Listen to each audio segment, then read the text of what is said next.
Hello, hello. How's everyone doing? I started the stream this time. Aren't you proud of me? I played so much last week without actually streaming it. But the video is up on YouTube, so if you want to go see it, it is there.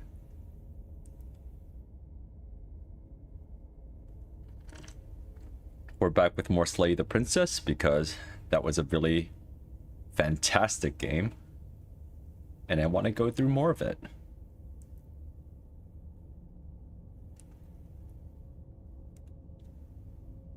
Whatever horrors you may find in these dark spaces, have heart and see them through. There are no premature endings. There are no wrong decisions. There are only fresh perspectives and new beginnings. This is a love story. We're gonna start from the beginning again. But I should probably try to figure out what route I generally want to go. If I can meet my equal in combat, that'll get me a new chapter. Lock your fears away. She isn't armed, is she? Fall to a feral captive. Free an abrasive prisoner. Okay, I have so many options. I think everything here is a chapter 2, which makes sense. And then everything in this row is a chapter 3. Because the Fury, the Wraith, and Happily Ever After. Yeah. Oh man. This is definitely my favorite ending so far. But you know me, I'm a sap. We're going to actively avoid this route this time around. Because there's a lot more to look at.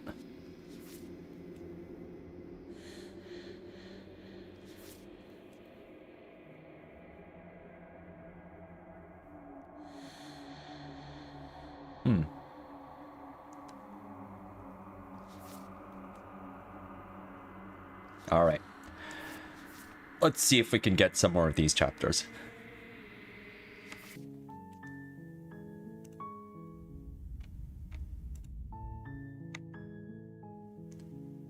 Is there any point to exploring these?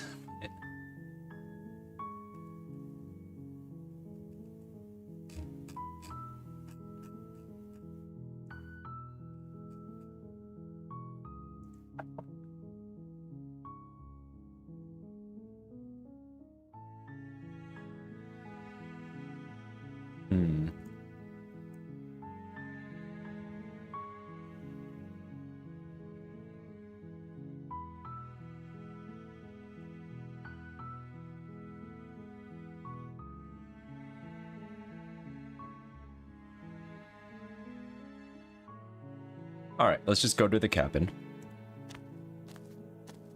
You make your way up the short path to the cabin. You'll find the princess within.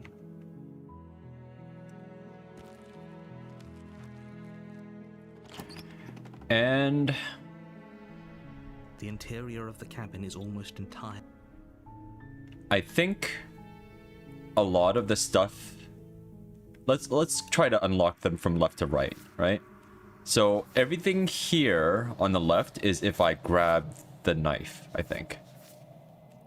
Lock your fears away, meet your equal in combat. Everything on the right is, well, this one over here is if I run away. But these two were unlocked by not grabbing the knife. So let's try grabbing the knife. You take the blade from the table.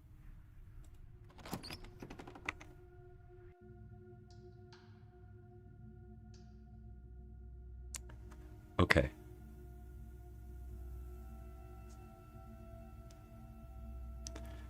So he didn't give me any instructions here, I think. So I'm just gonna say hi.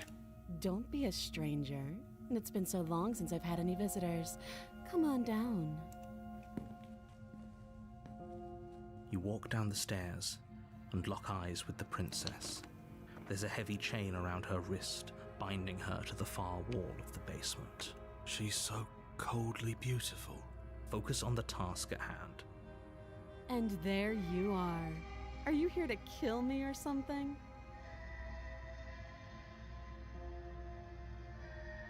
Alright. Killing her without hesitating will get me the ghost. So why don't we try just backing out? I'm just here to talk. Then why did you bring a knife with you? How about you drop it, and then we can chat? She makes a compelling point. What if we just dropped the blade and talked? Look at her. It's not like she's a threat.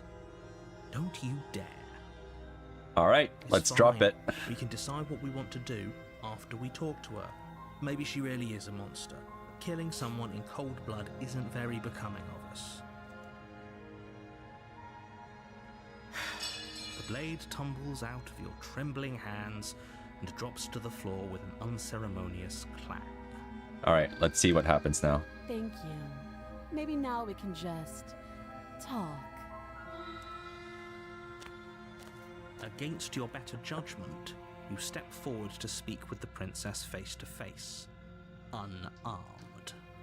Jeez, her eyes are still creepy as ever. We'll be fine. Okay, hero. I don't know what you're hoping to accomplish here, but I can assure you there's no reasoning with her. Just make sure you don't forget about the blade on the floor. You're going to need it. So here we are. What an awkward start to a relationship. Yeah, indeed. Alright, let's explore this. Yeah, it's pretty awkward. I know. I just said that. Now why are you here to kill me?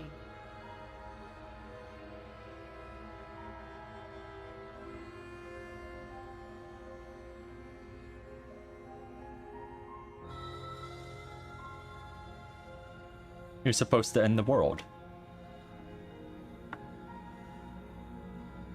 Actually, I've been told things, but I'm not sure what to believe. Let's go with that. Believe me. And do you think asking me what to believe is going to suddenly make everything crystal clear? Let's not pretend that's going to happen. As far as you're concerned, and as far as they're concerned, I'm going to say whatever I have to get out of here. That's just the dynamic of our situation. I think this premise has actually been proven wrong on multiple situations, right? Like, we know the full premise of the game now. And the truth is, she's going to say whatever we think she's going to say, not exactly what is going to get her out of here. Like, she still has wants to get out, but I don't know. Like, we can manipulate the situation such that she's not necessarily going to take the most advantageous route to get out.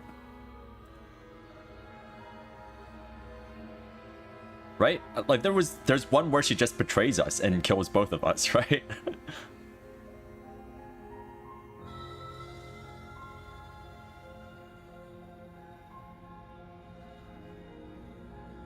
Do you know why I'm here to kill you? Do you?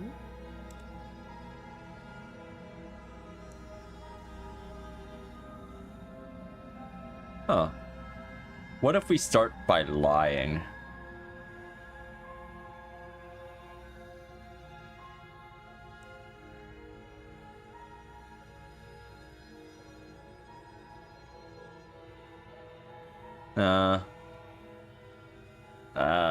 Yeah, let's lie.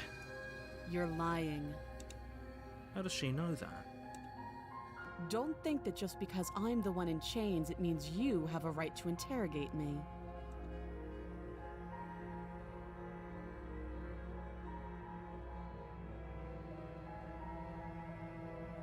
Okay, let's...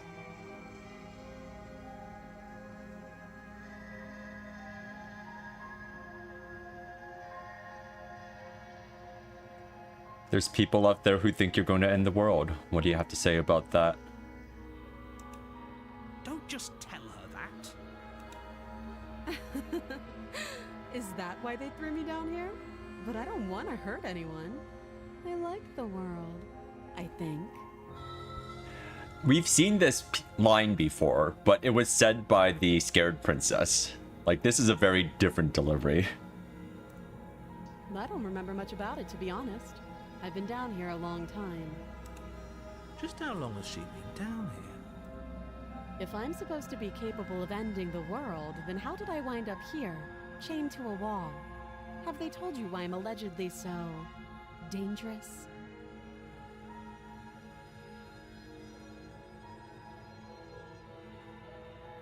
No, but I'm sure they have their reasons. Thanks for the vote of confidence. What if they're bad reasons, though? If they had good reasons for thinking I was dangerous, wouldn't they have shared them with you? I don't want to hurt anyone. I just want to leave. At the end of the day, whatever the two of us have going on down here is about trust. Yeah. Whoever sent you to slay me claimed I was a threat to the world, but they didn't tell you why. This is about trust, isn't it? That doesn't sound right to me. And I don't think it sounds right to you, either. Otherwise, we'd be killing each other instead of talking. She has a point. There's a reason I've been telling you to question the situation, and there's a reason you've listened. Okay, hero. So, I could tell you that I'd lead a quiet life in the woods, or that I'd open an orphanage, or that I'd do any other number of good things that I'm sure you think you want to hear. But you don't really know me, do you? What can my word possibly be worth in a situation like this? She's right about one thing. Her word isn't worth anything. Like I said, it's all about trust. Blind trust. So do you trust me, the prisoner, the victim, the princess clearly incapable of ending the world? Or do you trust whoever put me here? She's wrong. This isn't about trust. This is about risk. Hmm. We stand to lose everything, all for the sake of one person, and a subjugating monarch no less. The narrator's just sitting there, thinking, why a monarch? Why does she have to be a monarch? Why does she have to be a princess? What a weird premise. I wish she was soggy bread.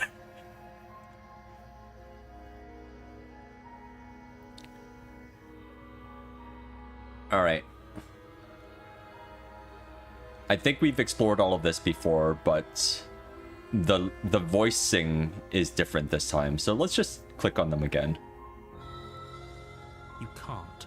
Don't bother. How would I get you out of here? I can't, huh? I'm guessing you don't have the key then. I'm sure there's a key somewhere around here, and if there isn't... I can chew my arm off. well, we can always put that knife to good use. Her sharp eyes settle on the edge of the blade. She isn't suggesting what I think she's suggesting, right? She is. I'm sure of it.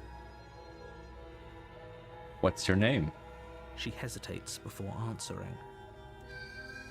You can address me as your Royal Highness, or Her Majesty. Any honorific should do, really.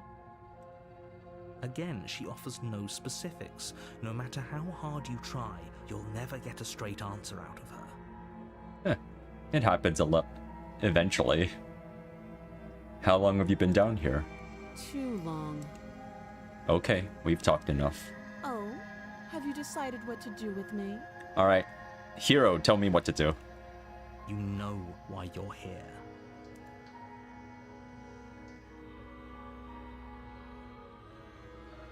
Okay. We have a few different options here. I think it's time to save.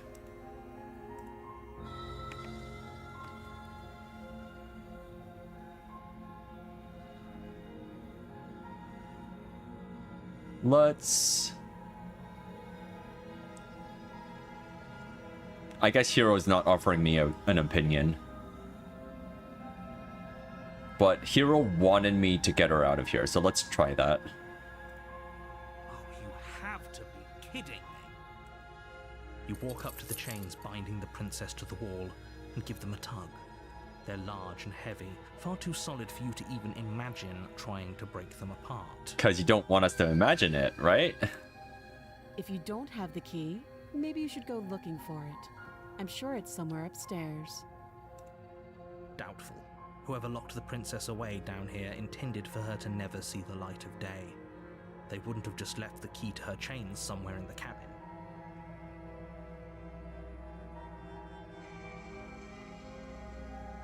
And if there isn't a key, do you have any ideas? Besides me cutting you out of here. That would be fine. I can lose an arm. Ha. She speaks with almost complete nonchalance. If we were stuck down here for long enough, I'm sure we'd be nonchalant about cutting our way out. Anything to finally be free. You attempt to make your way out of the basement, but the door at the top of the stairs slams shut. You hear the click of a lock sliding into place. Is someone else here? Alright, try the door. You try the door, but it's locked from the outside. You're here to slay the princess, and you won't leave until the task is done. Alright. Return. You make your way back to the bottom of the stairs. This would have been so much easier if you'd simply slain her like you were supposed to. Easier for whom? Easier for everyone. I heard the door slam. They locked you down here too, didn't they? The knife. Pick it up and cut me out of here. You won't like what happens if you do that. Alright, save the princess. Against your better judgment, you place the blade against the princess's arm, just above the massive, unyielding chain. You cut into her flesh. The blade is sharp, and you make quick work of it. Before long, you're able to crack through bone, and she pulls the bleeding stub of her arm through the iron gauntlet. She didn't so much as utter a sound. Free from her bindings, the princess turns to face you, her fierce gaze meeting your eye. How is she so composed after losing an arm? It's like she isn't even bothered by it. Hero's finally unnerved here. Thank you. Now let's get out of here. Yeah. No, we won't have any of that. The stakes are too high. You can't just let her escape into the world. No, I just can't let her escape into the world. As the princess approaches the bottom stair, your body steps forward and raises the blade. Wait, this isn't fair. You can't just do that. Watch me. Alright. Let's warn her. Stop that. I thought this was a little too easy. Your body lunges forward to sink the blade into her back, but the princess swiftly moves out of the way before you can connect. Stop it. Stop resisting me. I am trying to get you out of here alive. I mean, we don't get out of here alive, which is the unfortunate thing. We stay in this cabin forever, no matter what.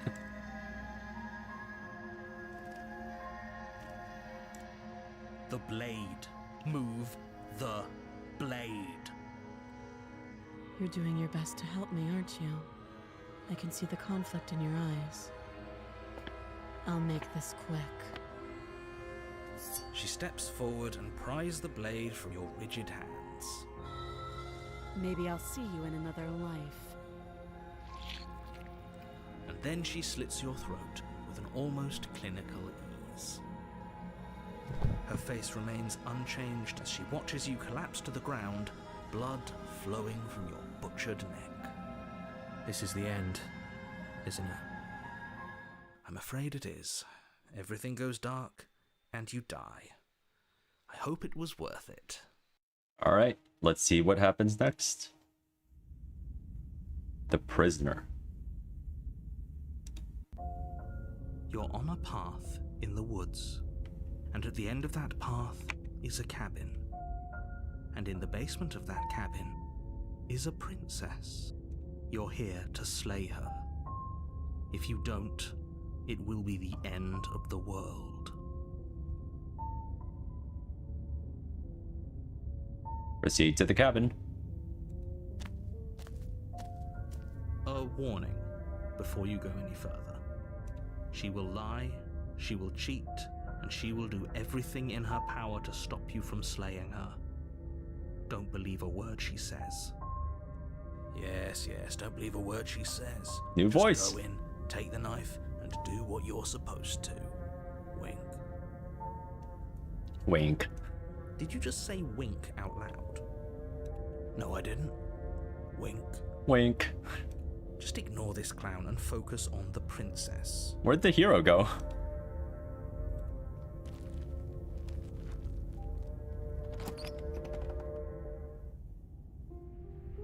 The interior of the cabin is less a cozy woodland retreat and more like a dungeon.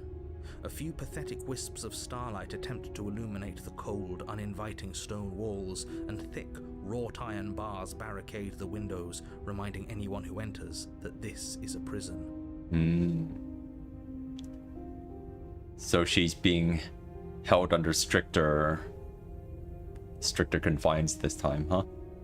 The only furniture of note is an iron table bolted to the floor, a pristine blade perched on its edge.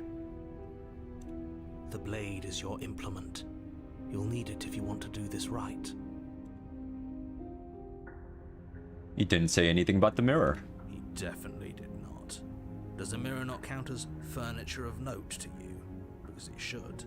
There isn't a mirror. There's a table, the blade sitting on the table, and the door to the basement. There's nothing else in here. There's definitely a mirror. There isn't. I think you know what we have to do.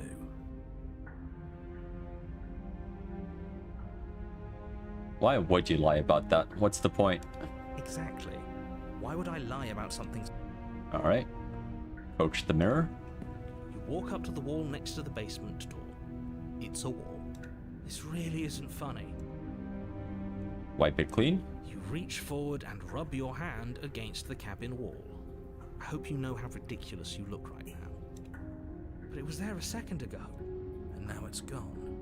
If he doesn't want us to know about it, it must be important. We should keep our eyes peeled. Maybe it'll be back. Okay. Do I need the blade again?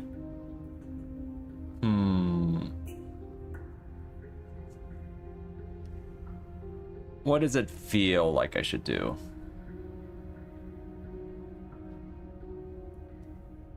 Let's take the blade again. You take the blade from the table. Good idea. Much better to be armed than to go in with blind hope alone. Enter the basement.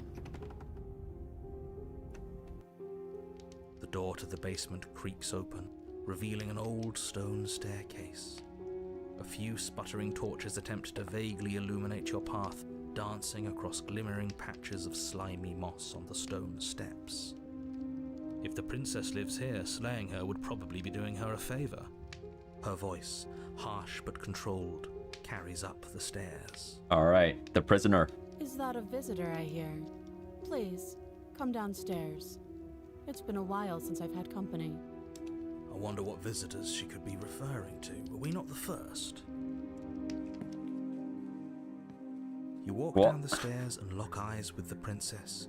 She looks up at you, the heavy collar around her neck clanking loudly as she moves. The chains binding both her wrists to the far wall, joining the metallic chorus as she adjusts her hands in her lap. That's a lot of chains.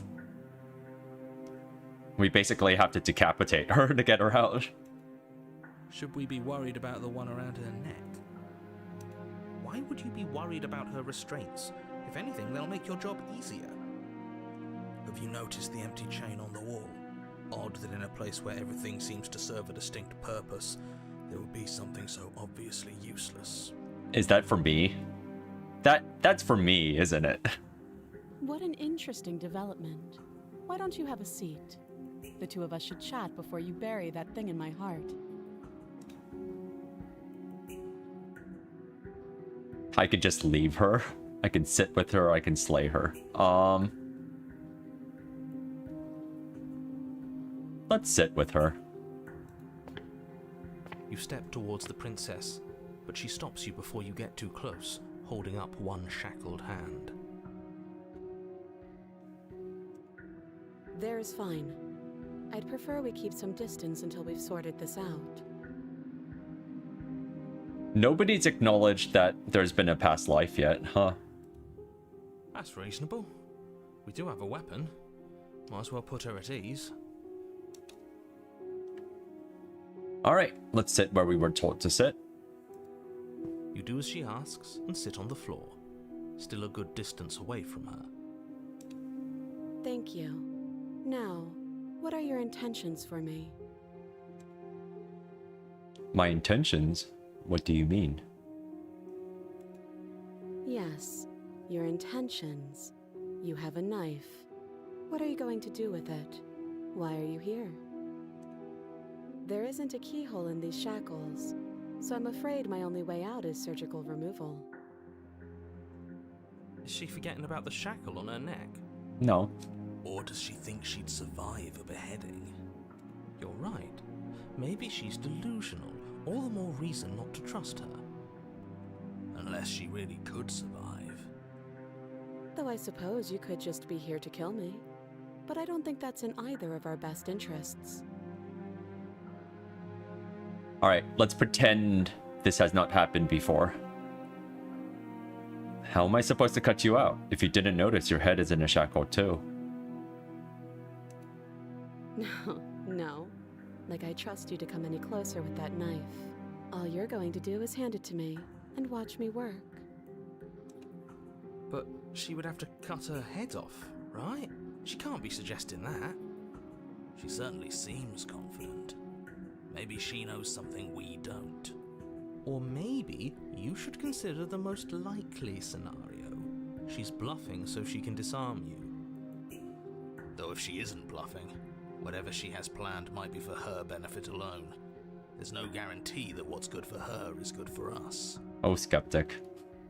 So, what should we do? I don't know. I'm just spelling out our options, listing the pros and cons. Then let me help you. I'll start with the cons. If you're handing her your weapon, the cons are that she might use it to escape and end the entire world. And she might use it to kill you. She already did.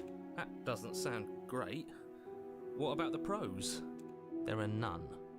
The pros are that we can't trust him, possibly even more than we can't trust her. Whatever she has planned could do something to mess with what he has planned. Or maybe they're both screwing us over in their own ways. Alright. That other chain on the wall, who's it for?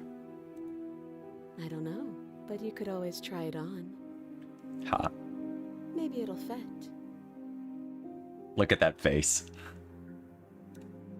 I hope I don't actually have to say this, but please don't lock yourself in chains. We need you ambulatory if you're going to save the world.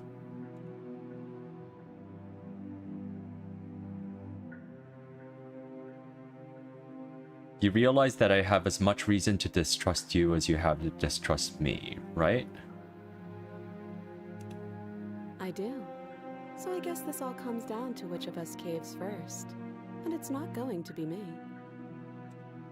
I'm extremely patient. Has to be. It's probably better if we take action anyway. No use trying to wait her out. That's playing to her strengths. Alright. I can cut you out. I'm not giving you a weapon. Okay, I'm trusting you. Cut her out on your own. Gonna leave here. Alright, I'm trusting you. Slide it over.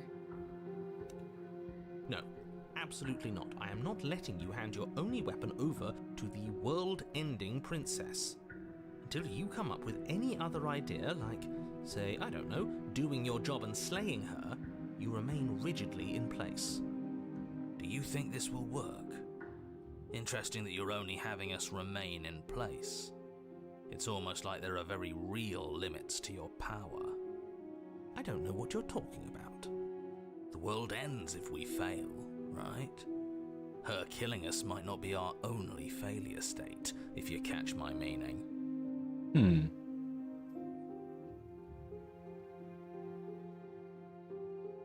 I don't know where you're going. Yeah, I actually don't know. Yes, explain it. Sure, I'm insinuating that we could kill ourselves. Ruin this whole thing. You wouldn't. I'm not afraid of dying. Are you? A little. You got your point across. Fine. You slide the blade across the floor.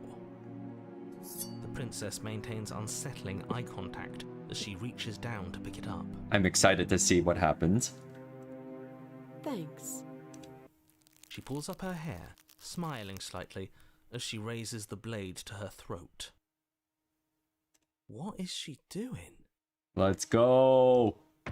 She doesn't say another word as she cuts into her own neck. No. Yes. Watch. Watch in uneasy silence. Her eyes stare forward, unblinking, as she saws through skin, veins, cartilage. At last she reaches bone, the blade grinding audibly against her vertebra as it continues to slice its way through her neck. Wild. I'll be damned. She's actually doing your job for you. Why would she do that? Because now she's undead. Huh. So that's her play. Killing herself? She isn't dead yet. Finally, you hear a snap. Her eye twitches. There's an uneasy silence. She remains motionless for a long moment, her twitching eye the only movement in the room, until at last it stops in an unsettling half-wink. She's winking at me. Yay. Her head twists slowly to the side, flopping to her shoulder, and her neck opens. Whoa.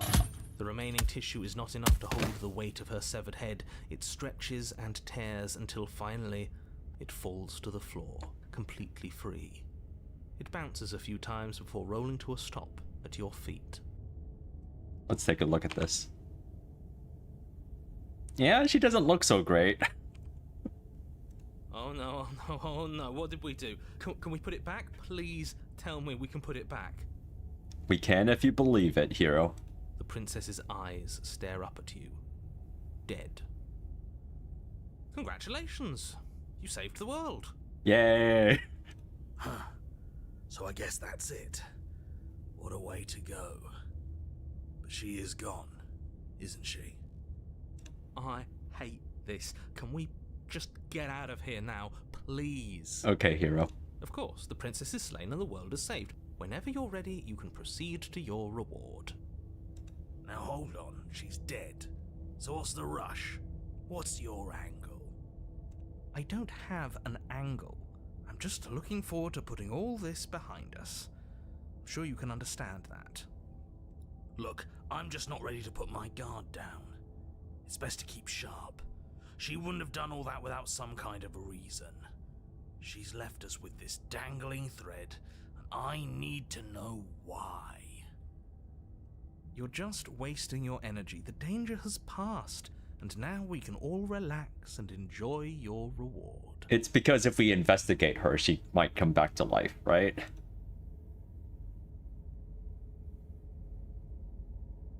Alright,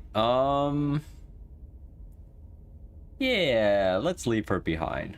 She seems pretty dead. Fine. But if we're leaving, then we're taking the blade. I feel exposed without it. With your work done, you remove the blade from the princess's corpse and make your way back upstairs, closing the door to the basement behind you. You can think of it as sealing yourself off from an unpleasant chapter of your life. It's all uphill from here. The windows. Do you see that? We used to be able to see the outside world from up here, but now it's just empty. The door. Check the door. Open the door and accept your reward. You open the cabin door, ready to return to a world saved from certain doom. Only a world saved from certain doom isn't what you find. Instead, what you find is nothing at all. Where a lush forest stood mere minutes ago, the only thing in front of you now is the vast emptiness of some place far away.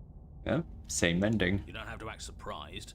We could see this vast emptiness through the windows. But if everything's gone, does that mean we're not gonna get our reward? This is your reward. An eternity of bliss, if you'll have it. And I suggest that you have it. Alright. Boring. Okay. This is what's best for everyone. Trust me. Like hell it is. Yeah, that's bullshit. Let us out of here. What's done is done. And there's no going back now. Egad! The narrator has betrayed us. Who could have expected this? Who doesn't betray us in this game? Hero, I guess.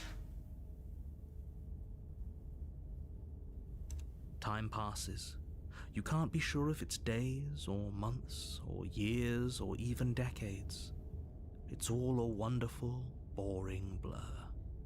You've never been happier. Decades? No, it can't be decades. We can't go along with this. We can't let him win. Ah.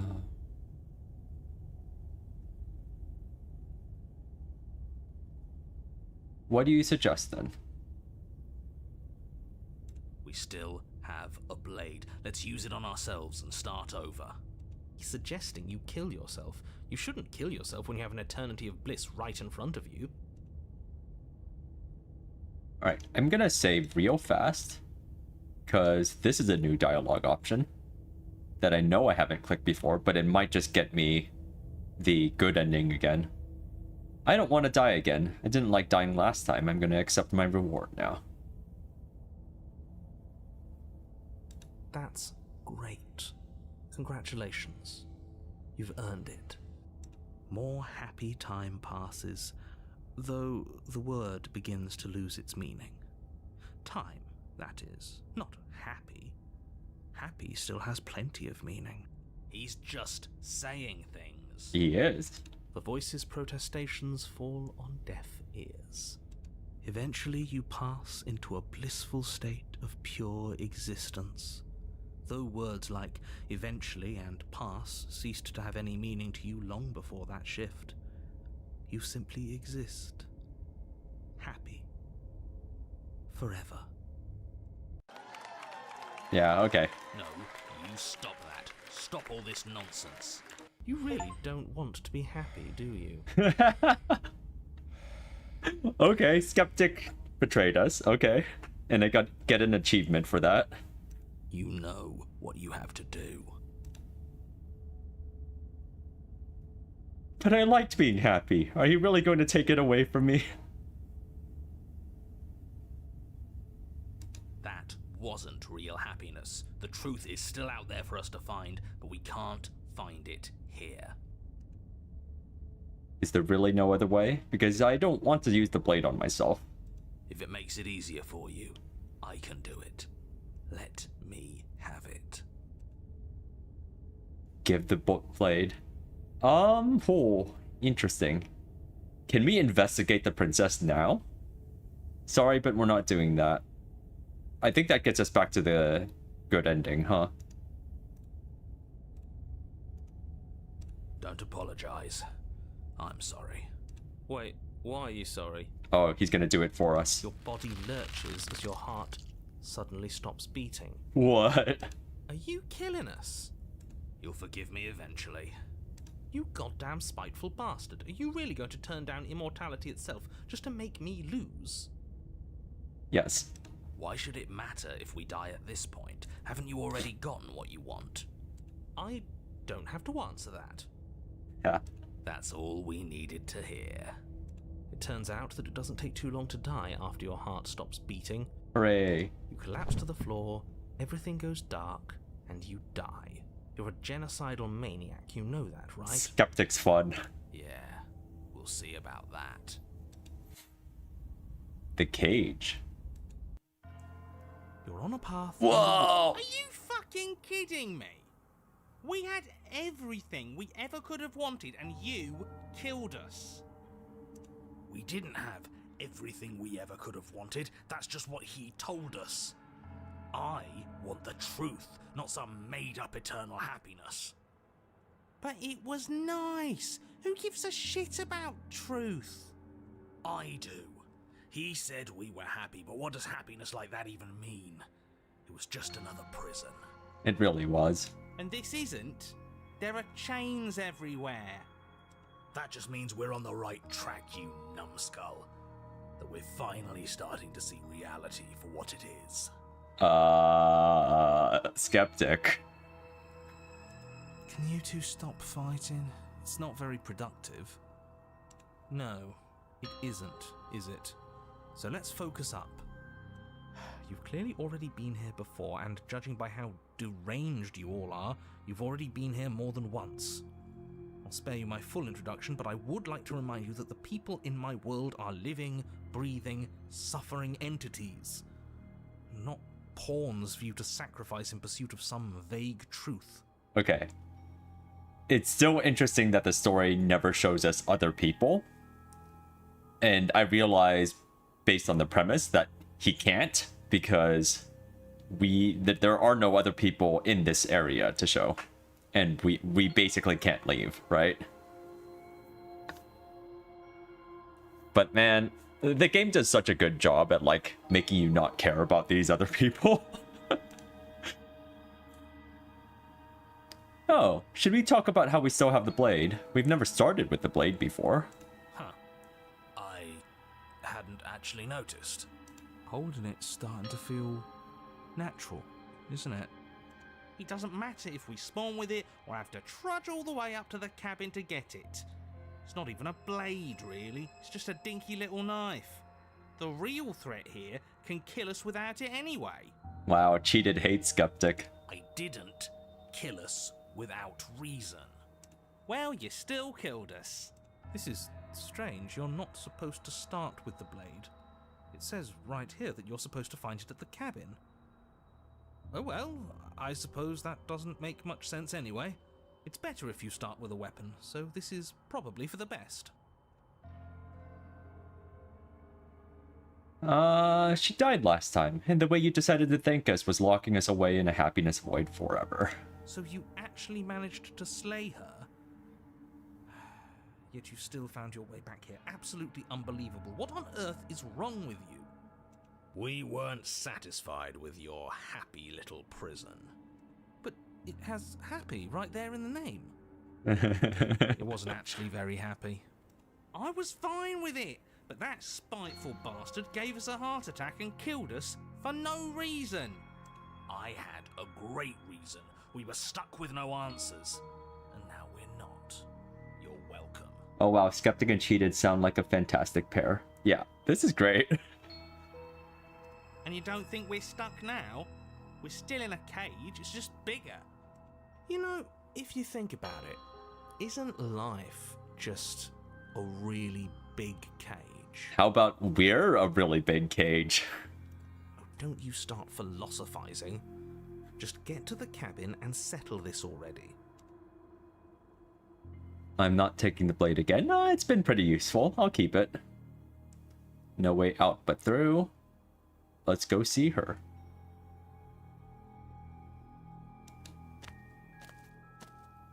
You stand at Whoa! the edge of a cliff. An abyss yawns beneath you, empty and endless. The only path forward, a rusted metal bridge. The cabin looms on its far side. I think you already know what waits for you within. Great, a creaky old bridge in a bottomless ravine. Because getting to the cabin was too easy last time. I wonder what other sick jokes are waiting for us. Maybe that ravine doesn't even go anywhere. It'd be par for the course if we slipped and wound up falling forever. Please don't do that, says the narrator. Something to find out here. Time to check in with the missus. I'm going to pretend you didn't just call her that. Every surface of the cabin is draped in chains. Wild. The air filled with the mock birdsong of metallic clinks. Where there should be walls, you can see only endless ropes of metal, with hooks dangling from their ends. A fitting cage for a monster destined to end the world. There's nothing for you to do but step forward into the basement. You already have your weapon. Your objective awaits. So by chapter 3, your previous choices determine whether you have or don't have the blade, huh? Oh, not the damn mirror again. I hate the mirror. It gets us nowhere. The mirror? What mirror? There is no mirror. Why would I lie about there being a mirror? Whose fucking idea was this? It's awful. I'm sure whoever put it there for a reason. It's obviously important. It has to be. I'm not going to waste time arguing with you. Just get to the basement, okay? The door's on the other side of the room. Then, I guess there's nowhere for us to go but forward. How about we spend the next 8 hours searching all chains? Maybe there's a secret thing in here. Alright, well, let's approach. You step out onto the floor. Or what should have been a floor. Cheated tapping on the fourth wall there. Yeah. Should have been? Uh-oh. Yes, unfortunately, you realise too late that there is no floor beneath the metal. There is only a loose web of chains suspended over some unseen space. An unseen space that you are now rapidly plummeting through. Oh. We don't actually interact with the mirror this time. Oh, now this is just absolute bullshit. Can't even walk across a room now without being plunged into an abyss. Wow. You're too emotional. It makes us sloppy. We have to focus on details right now, and we can't focus on details if you're raging about every little thing that happens. Are we supposed to focus on details while we're falling into a bottomless pit? Yeah, there's a lot of chains. We can probably grab one. Don't be ridiculous. It obviously has a bottom. Your fall is suddenly, painfully halted as rusty chains pull taut against your skin, their hooks digging into your muscle. Nice. You find yourself suspended in what appears to be a vast, dark space. The glinting of yet more chains merely hinting at its full dimensions. You dangle a few feet off the bare concrete floor. She has no head! Yeah! If the princess lives here, slaying her would probably be doing her a favor. As your eyes adjust to your new surroundings, you make out a figure standing in the gloom, obscured in shadow. She watches you with the stillness of the grave. Can she even talk to us? Easy now. We don't know what sort of situation we're dealing with. We should let her make the first move. Let observation give us an advantage.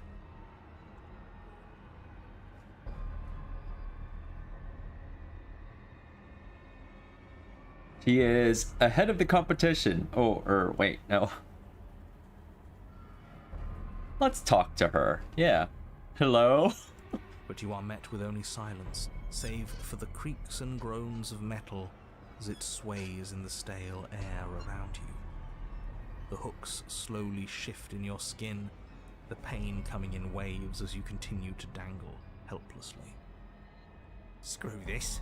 This is making me bloody anxious. It's like she knows how unfair this all is, and now she's having fun with it. She's mocking us. She's beheaded. By not saying anything. Yes. Okay, cheated. Hello? The princess takes a slow step forward. As she does so, the heavy chains shift, tightening and tearing at your flesh, your joints screaming in agony as the rusted hooks dig deeper. Stars dance in your eyes as the chain wrapped around your neck threatens to choke you.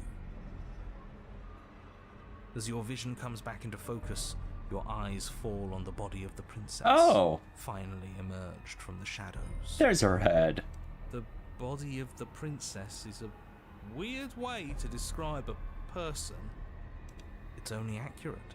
The form in front of you is a body, draped in raiments of chains, her head dragging along behind her in an iron cage.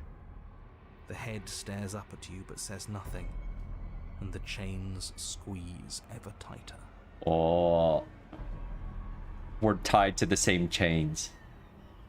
Whatever she does affects us, and I bet whatever we do will affect her. Oh, we're being strangled already?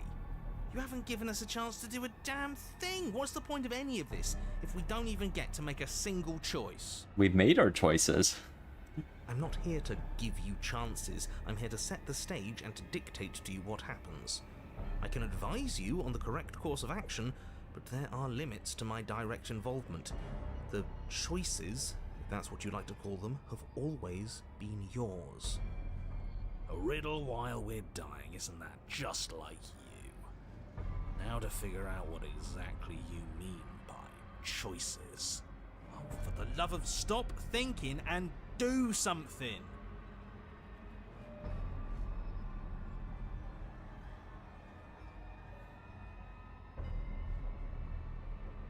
Okay.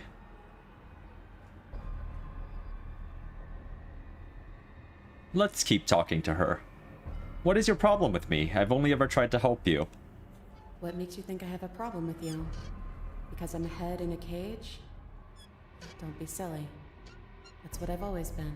Yay, she talked. It's not like you're any different. The body takes another step towards you. The chains around you tightening, the hooks boring deeper into your flesh. They constrict dangerously around your throat. You find it harder to breathe. Yeah, can you not choke me? I need a I safe don't word. think she's happy you're here. But what do I know? I'm just a set of eyes and ears. I don't make choices. At least not any that matter. Uh-oh, they're two different entities now. Oh, well, isn't that just convenient? It makes sense to me. She's a severed head. What control could she possibly have over her body? There's no connections, no nerves. So bodies can work on their own.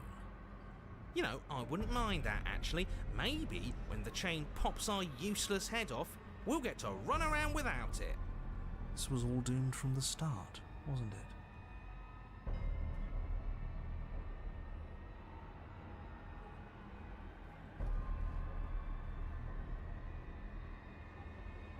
Drop the blade. Drop the blade.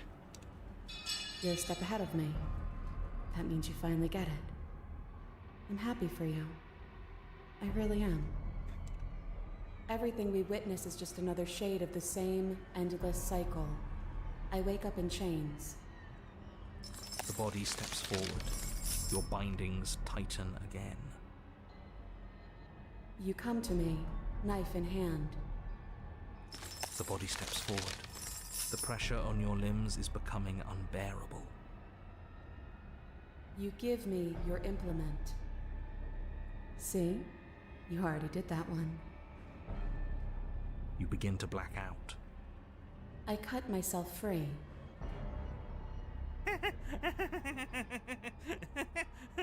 Well, at least she gets it. This whole damn thing's a pile of flaming bullshit, and there's nothing we can do to put it out. Oh, cheated.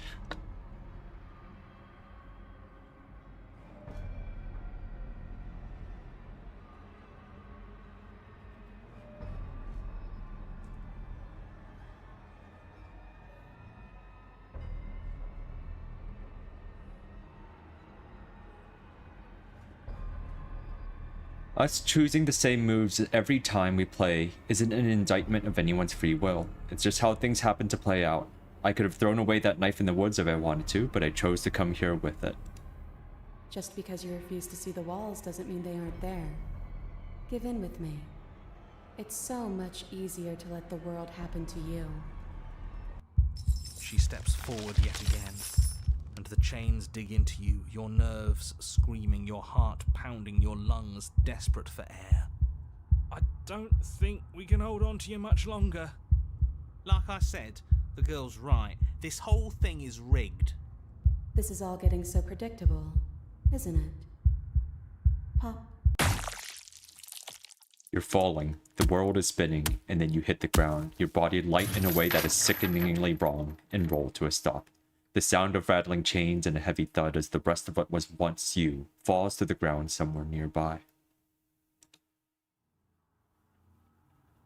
Yay! We're in the same situation. You are unable to take action, unable to defend yourself, unable to even look around as the princess body steps towards you, one slow, rhythmic step after another. It stoops down to pick you up, and then a shadow rises behind the body, blade glinting. And now, the cut.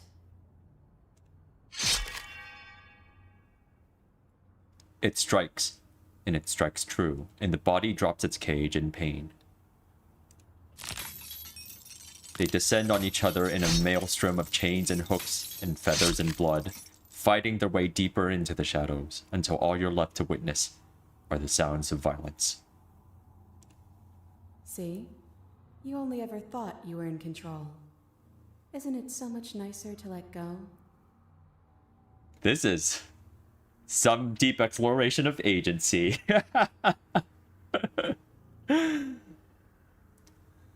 Oh, do not do Seth stupid, show her freedom or something. Dolahan duel, yeah. Be unpredictable, do something different. I mean, I've already finished one playthrough, so I'm just exploring now. And this is a very fun one.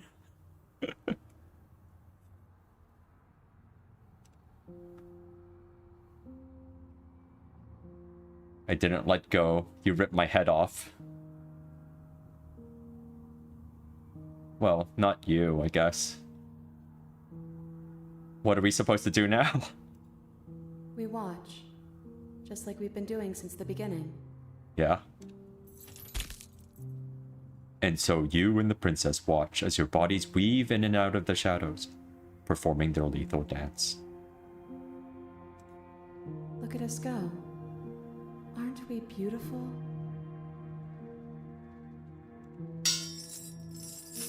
The movement is gorgeous, primal, uninhibited, steel crashing against steel and flesh rolling off of flesh. Look at our feathers, we look so cool. It's all going to come to a head soon. Ha! She said head. There's no head to come to. She is chill, isn't she?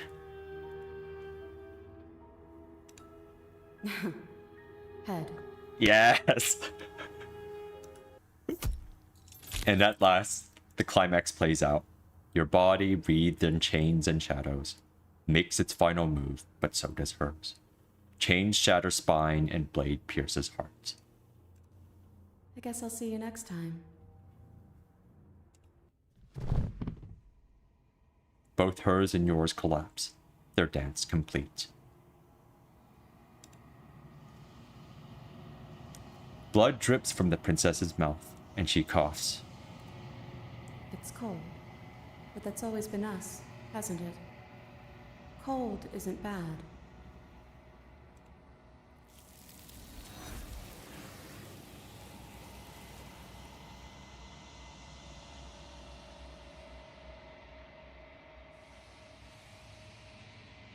Well, we died. Again.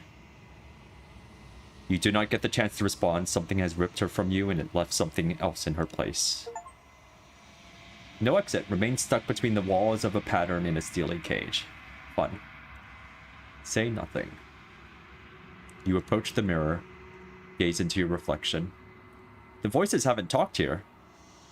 It's you. You are alone in a place that is empty. It is quiet here. Proceed to the cabin. You are at the cabin. Approach her. Something finds me in the long quiet and brings me the gift of a fragile vessel.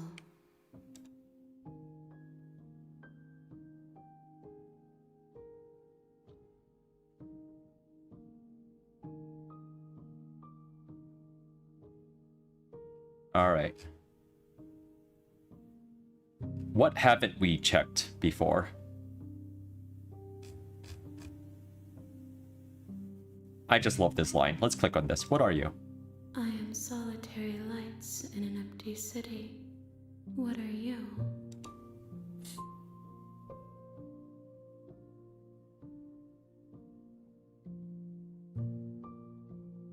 What do you think I am? I think that you are like me. We are oceans, reduced to shallow creeks.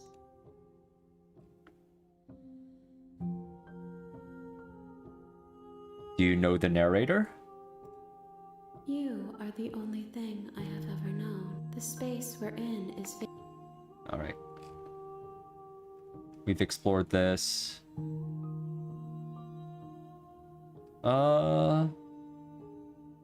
Tell me about this princess. Let her out of there.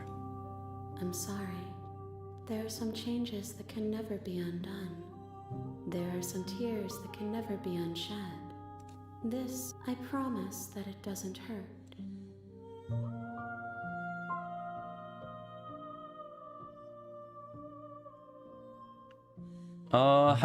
Where's the line that, gets her to talk about this vessel? I think it's this one. The gift of a fragile vessel? Yes. Nerves and fibers to feel the worlds beyond. This one is a body There we that go. convinced herself she was only a set of eyes. She will make for a watchful heart.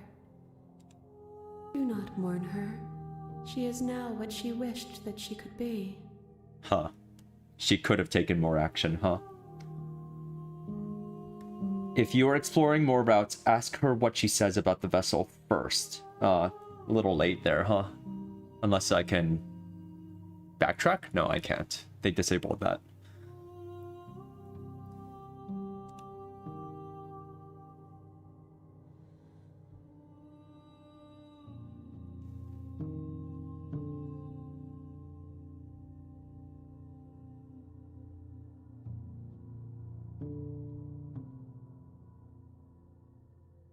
Alright. Is this the end of the world? How can the world... Okay. Are you what sent me to slay the princess? No. Do you know about the worlds beyond this place? Are you the princess? But were you always the princess, or are you just making her a part of yourself? I don't remember what it clicked last time. Let's just save. We'll overwrite that. Yeah, okay. Let's load the other one. Say nothing. Okay. Do we know each other? You are familiar. Okay. And what happens now? Nothing, as we are.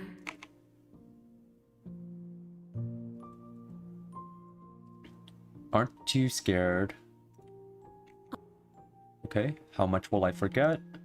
Every...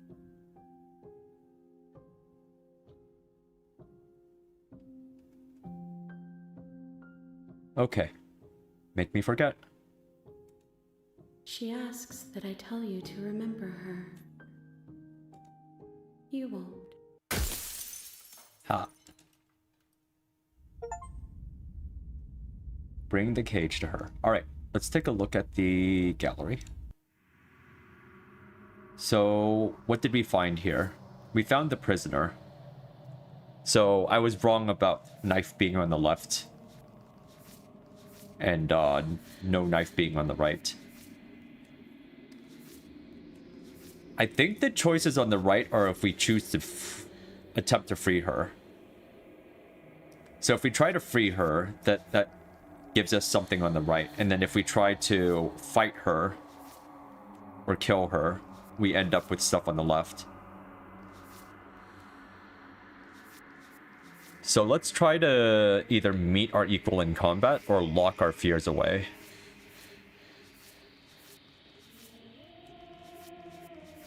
The cage, huh? A peace offering. The things we leave behind at the edge of freedom. It's a little cold out here. So there was a chance to actually get out of there, huh? Oh, I could have cut myself free. Okay. Peace offering. It's a little cold. Interesting.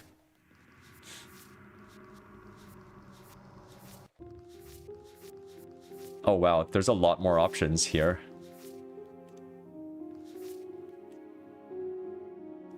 I could have locked myself in. Okay. Successfully free her. We could have done that. We could have fought in a violent confrontation. I could slay her here. Receive vital evidence of the princess's wrongdoings.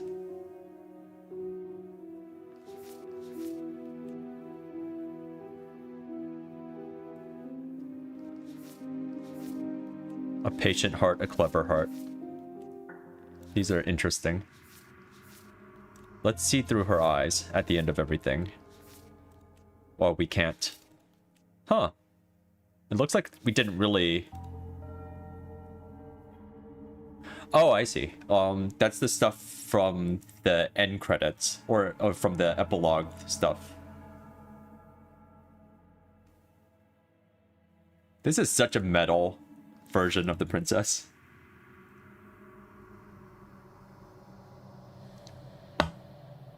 Yeah, okay.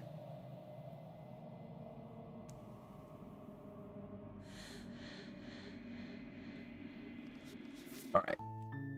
You're on a path in the woods, and at the end of that path is a cabin. You're here to slay her. All right.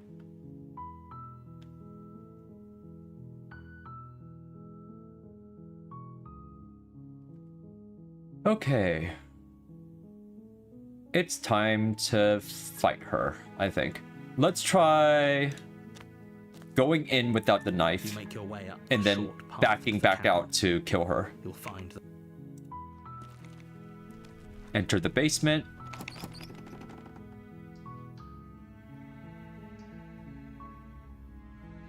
Just checking in on you. You are? It's been so long since anyone's come down here. I was starting to think they'd forgotten about me. you walk down the stairs and lock eyes with the princess. There's a heavy chain around her wrist, binding her to the far wall of the basement.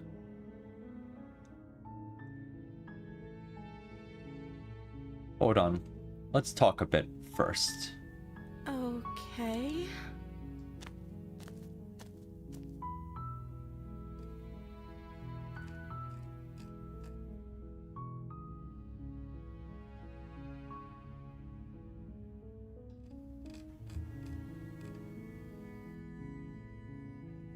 What's your name? Oh, She pauses, carefully formulating her. you can address me as... Okay. I don't know anything about you. For all I know, you're locked up down here for a reason. Of course I'm locked up down here for a reason. Alright. We clicked on this line before. What are you gonna do if I let you out of here? The princess hesitates before responding. She doesn't know. She's been down here too long to have any idea of what she'd do in another life. She knows what she'd do. She's just searching for whatever answer she thinks you want to hear. Are you looking for the truth, or are you looking for the right answer? Because with the dynamic we have going on here, I don't think the specifics of what I do really matter. It's not like you'd believe me.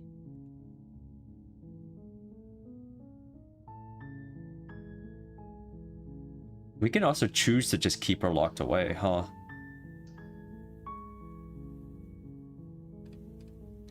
Let's do that. I don't think I've ever chosen to just keep her locked. I'm gonna keep you locked away down here, at least for a little bit. We can get to know each other better while I decide what to do. That seems like a pretty good compromise. I don't think I could bear being down here that much longer. I thought you were a patient one. Oh well. Leaving her alive is too risky. If you don't deal with her soon, she will find a way out. Only if you say so, narrator. So I'm the only one who liked that idea. One way or another, I'm going to find a way out of here. It would make it easier for both of us if you'd help. Oh, she became dangerous now. But if you don't, I can promise that you'll regret that decision. Whoa. You have to make a choice. Let's hope for all our sakes it's the right one.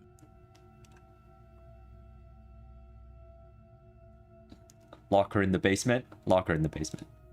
I know you think this is some kind of fair compromise, but it isn't. No one wins here. It's a chance we'll have to take. We can make this work if we just stay here and keep watch. No one has to die. Where are you going? You can't just leave me here. Yeah. You turn your back to the princess and make your way back to the stairs. Fine. Turn your back on me. But it won't be long before I slip these chains. And once I'm out of here, there will be hell to pay for leaving me behind. Free her the knife throwing. Try that. Yeah, I can try that next time. Slip these chains? She can't, right? She needed our help to get out of here. But do you hear the conviction in her voice? I don't think she's bluffing. Either way, she dropped the mask, didn't she? You can still grab the blade and get back down here. Okay, we're sticking to the plan and locking her away. Or, oh, that's a relief. I was afraid I'd already committed to not slaying her.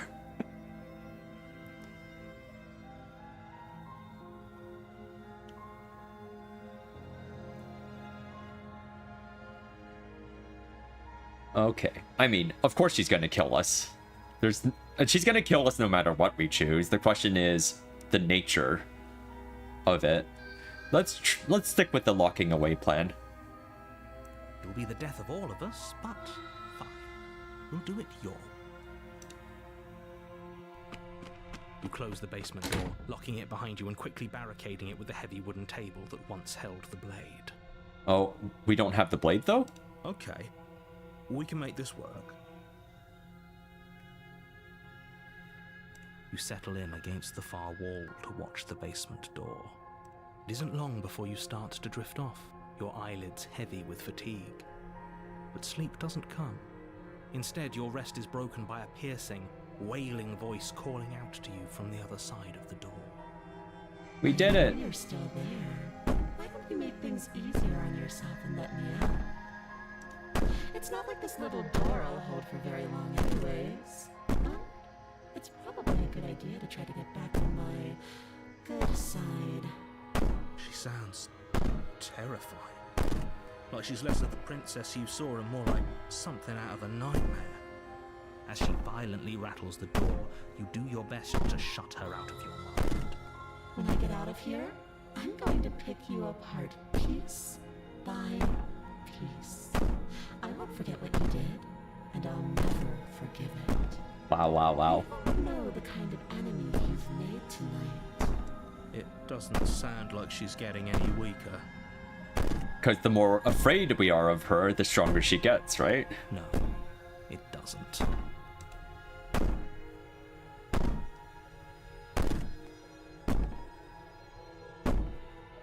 Ignore her and go to sleep, or threaten me all you want. All it does is ease my guilty conscience. Let's go to sleep. Just ignore her. Maybe the banging and wailing will stop if you just don't pay attention to it. You put the princess's threats out of your mind as best you can and huddle up against the wall. You jolt awake in the middle of the night to silence in the cabin. The ruckus has stopped, and the door to the basement is ajar, its lock broken, and the table shoved out of the way. Of course. Where is she? Thanks for helping me get out of that awful basement. She became like a poltergeist. Wow. You try and stumble to your feet, but as the princess draws near, it's as though your body simply stops working. We're over 1 minute of surviving, All at yay. once, the paralysis comes in waves. First your toes go numb, and then your feet, and then your legs. You lie prone on the floor of the cabin, unable to do anything but witness her approach. Whose side are you on? Yours, of course. But I have a duty to uphold the truth. Lying about the facts of the situation doesn't change them. So helpless. I can take my time with you, can't I? She steps closer, one silent footfall at a time, cocking her head in curiosity as you feel your organs shutting down one by one. Oof. Or maybe I can't take my time with you. You don't look well. A little green around the gills. What a shame. If you'd only helped me get out of here, we could have done such wonderful things together. Wild. Your lungs stop drawing in breath, and your heart freezes in your chest. You have seconds left. I'd say better luck next time, but we both know this is the end, don't we? Nope. It can't be. This can't actually be how everything ends. I'm sorry, but it is. Everything goes dark, and you die. Yeah. Horror movie. So this one's the nightmare. You're on a path in the woods. You're here to slay her. Alright. Proceed to the cabin. A warning. Before you go, she will lie, she will cheat. I don't think lying and cheating is a thing. She was very direct with us last time. Or at least she was direct with us after we decided to lock her away. GG's, this is a pretty fun route. Excellent. It doesn't matter. Don't trust anyone. New voice! Yeah! Voice of the paranoid. Proceed into the cabin.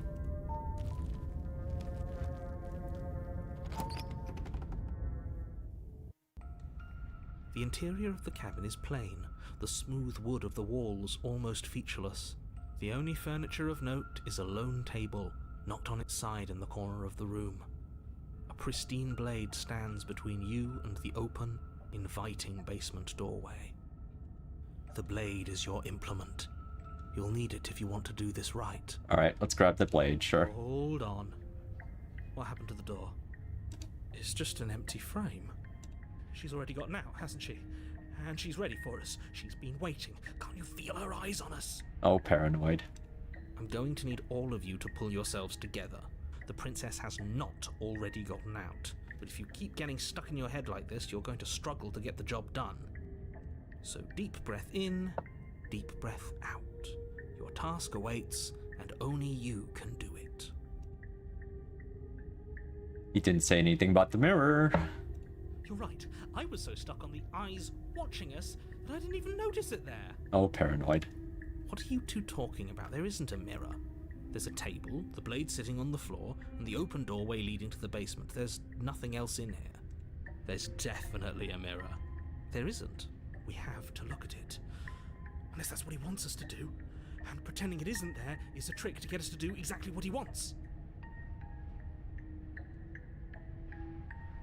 I want to see how handsome. Well, why would you lie about it? Exactly. Alright, approach the mirror. You walk up to the wall next to the empty. This really isn't. Wipe it clean. It's not Reach there. forward and rub your. Did he make it go away? Clearly there was something in there worth investigating if he wants it hidden so bad. Alright, let's take the blade this time. You reach down and pick the blade up off the floor. Good. Steel can't lie to us. Is it gonna be enough, though? Couldn't you have given us something else? Something, I don't know, better than a knife? Could we Oh, have a yeah. bomb? That's a lot of eyes. That's great. The blade is the only thing you need to finish your task. You're more than capable of pulling this off, so long as you don't lose faith in yourself. Those are the words of someone who knows he's sending us to our death. Paranoid is so unhelpful. Let's go. You cross over the Ooh. threshold and onto a series of isolated steps suspended in darkness. The eyes are watching. More eyes, too. You never mention the eyes. The air seeping up from below reminds you of fresh lightning and static, as if you're descending into a place that isn't meant for a creature of flesh and blood. If the princess lives here, slaying her would probably be doing her a favor. Her cruel and playful voice prances up the stairs. I didn't think you'd come back. We're gonna have a lot of fun, you and I. Come back? She must have you confused with someone else. You really don't remember, do you? It doesn't matter, we need a game plan. We know we can't just go down there unprepared. How hard is it to throw a knife? It can't be that hard. But then we'd lose our weapon. We'd have to make it count. Otherwise she'd be furious and we'd be defenseless. If a knife is even enough to do anything against something like her in the first place, it'll be enough.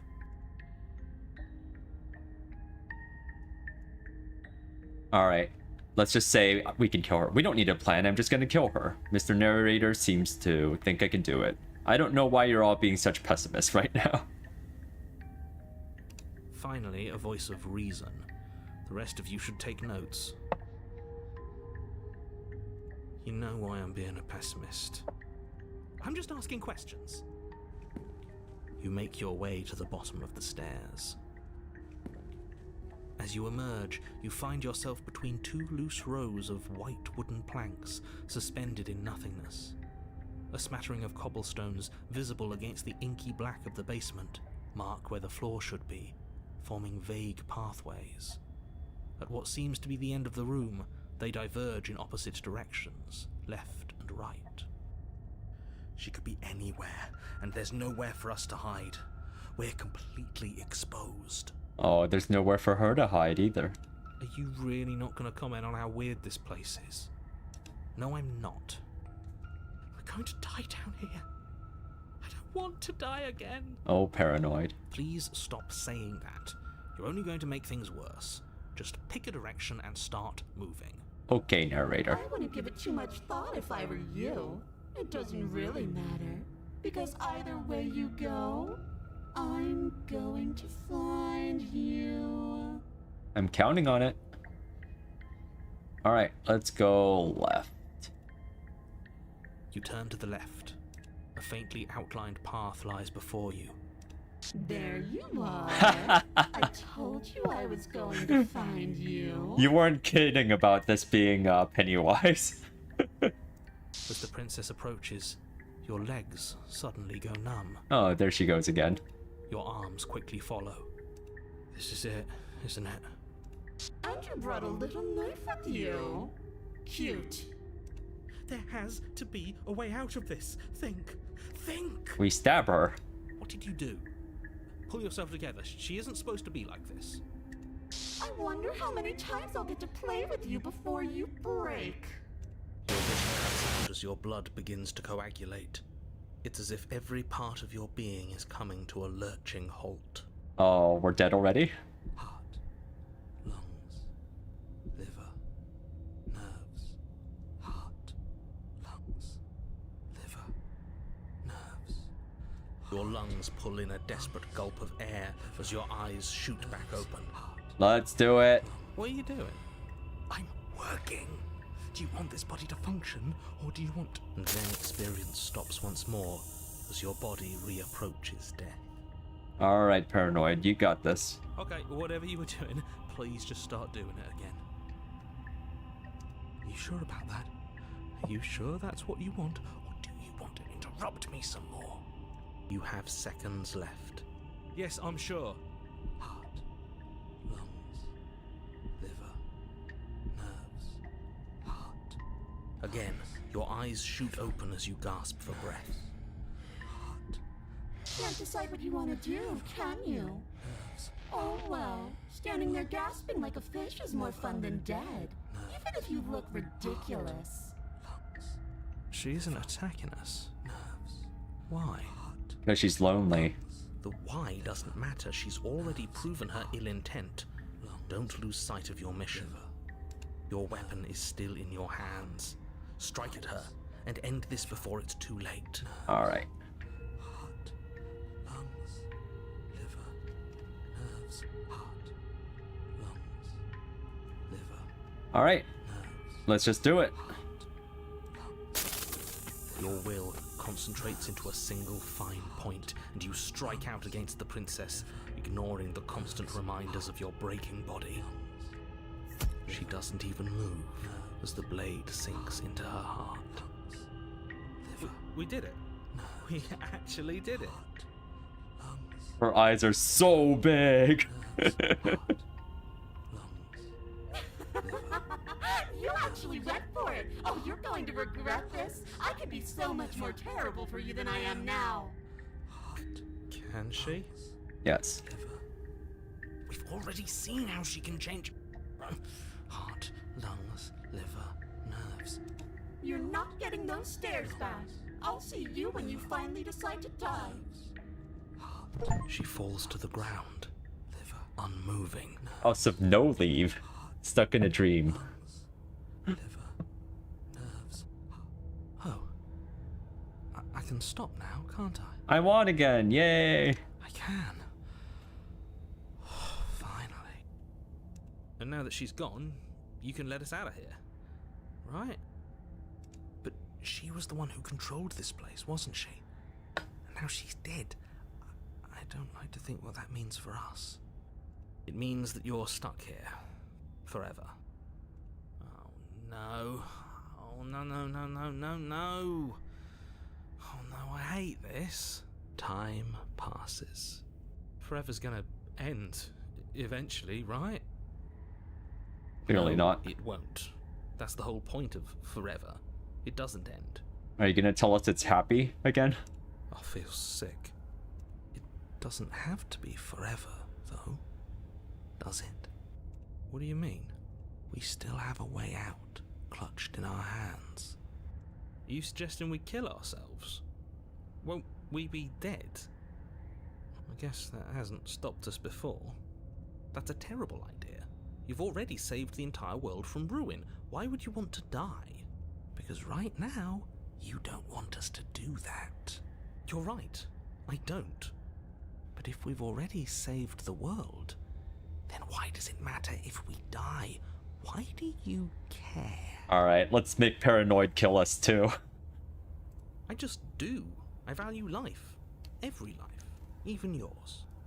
Especially yours. Why? What do you mean, why? I think it's perfectly reasonable to value life. Exactly. I don't have to answer that.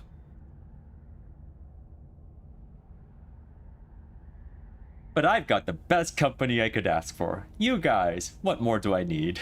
Oh, you could do a lot better than us. This is fun though. Exactly. You'll be fine here. Just come up with a game or something to pass the time. Well, am I not a creature of biology? Won't I starve or die of dehydration before forever happens? That's a grim thought, innit? But I suppose you're right. You are a creature of biology. Something will happen to you before forever comes along. Okay, you spoke it into existence. We don't have to starve to death. You have our way out. Use it. We could eat the princess.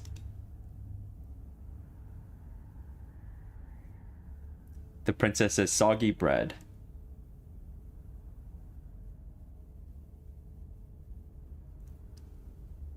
Are you stuck here with us, or are you capable of going other places?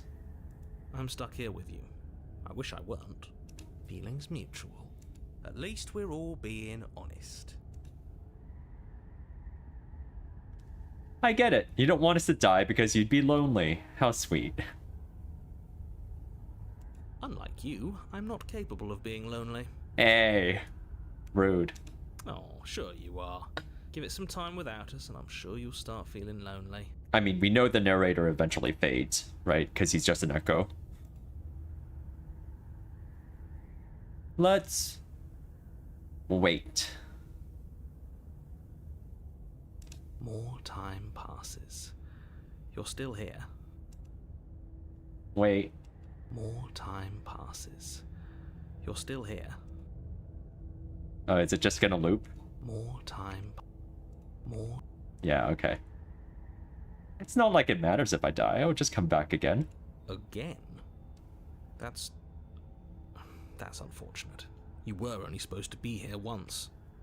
I don't like the way you said that. You knew this was a possibility, didn't you? Of course I did. Though I'd rather hoped I was the first one. That explains a lot, though.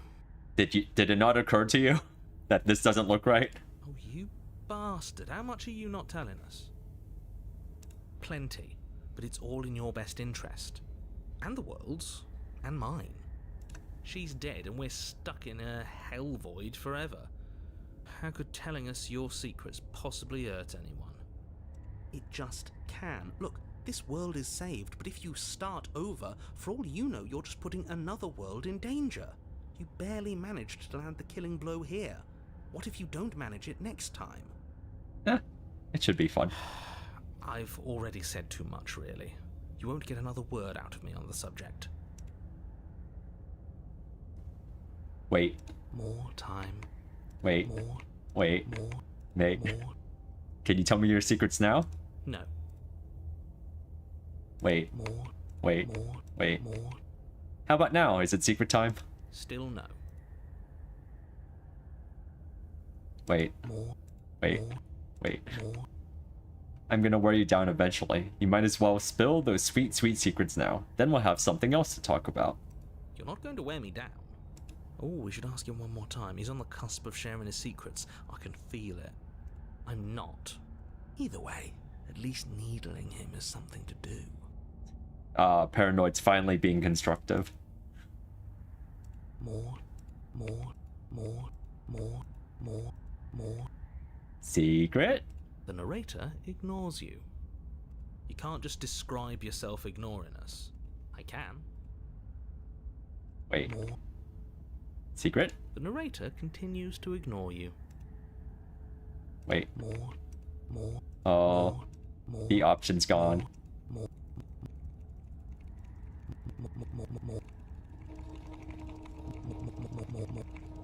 Alright. Nothing's happening. More time pass.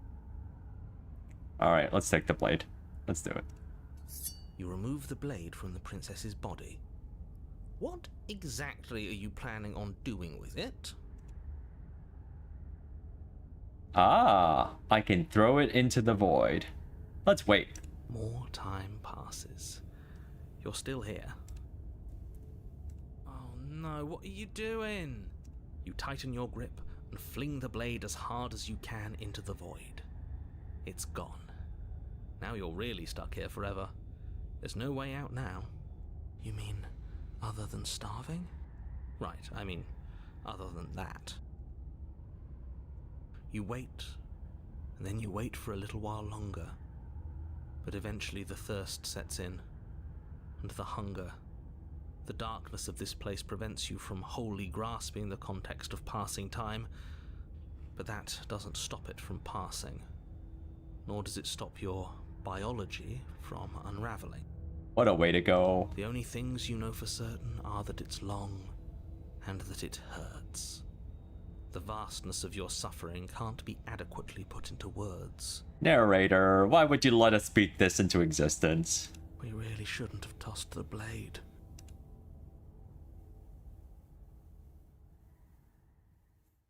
No, you really shouldn't have. But biology and time are immutable forces, and eventually, long before forever gets the chance to come, everything goes dark, and you die.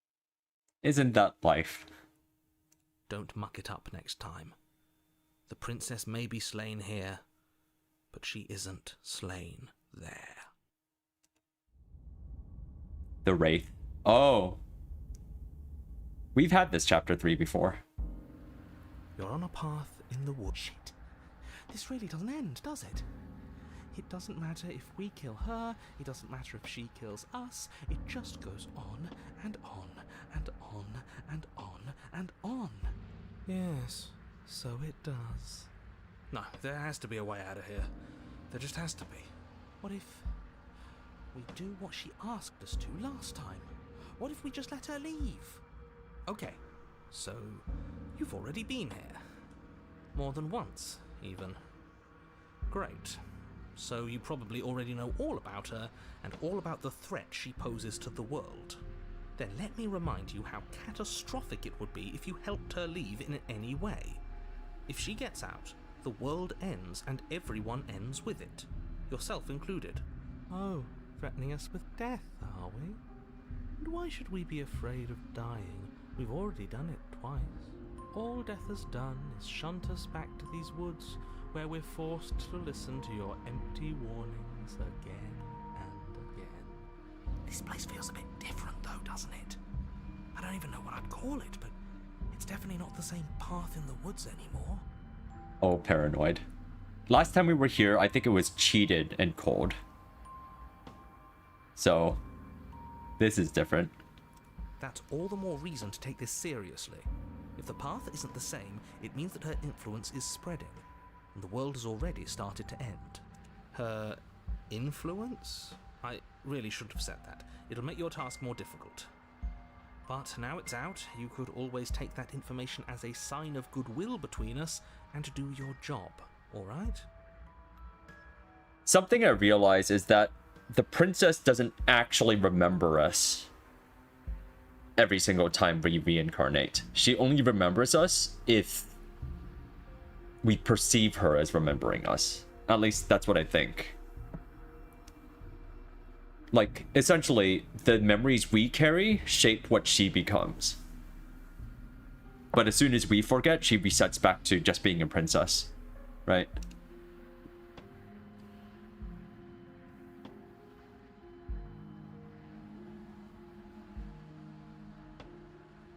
We've killed her and been killed by her, and neither of those things have gone well for us. If we're going to fall through this loop forever, eventually we're going to let her out. We might as well do it now. You're making a dizzying amount of assumptions. Your perceived reality looping twice before does not mean it will continue to do so forever. Those little voices have already drawn attention to the fact that even the path is different. The world itself is at a tipping point. Know that there is always a choice. Even if you were stuck in an infinite loop, there's no reason to assume that the mere nature of the infinite would force you to make any specific choice. You do have free will, as much as things would be easier if you didn't. And you can just keep making the correct choice forever, never deviating. I've seen this line before, but it is interesting in context of having beaten the game once. Because we represent choices, right? We're the ones who make choices. The princess is the one who offers them. Or she's the one who represents possibility, right? She offers infinite possibility, but we're the ones who make the choice. And the narrator, I guess, constrains us to specific possibilities. I don't know. I have to think on it more. Like, my interpretation of what everyone represents keeps changing just a little bit. But that's my current model of it. Everyone is manipulating us. Yes. We're starting to see the threads now. We just have to avoid getting tangled up in them.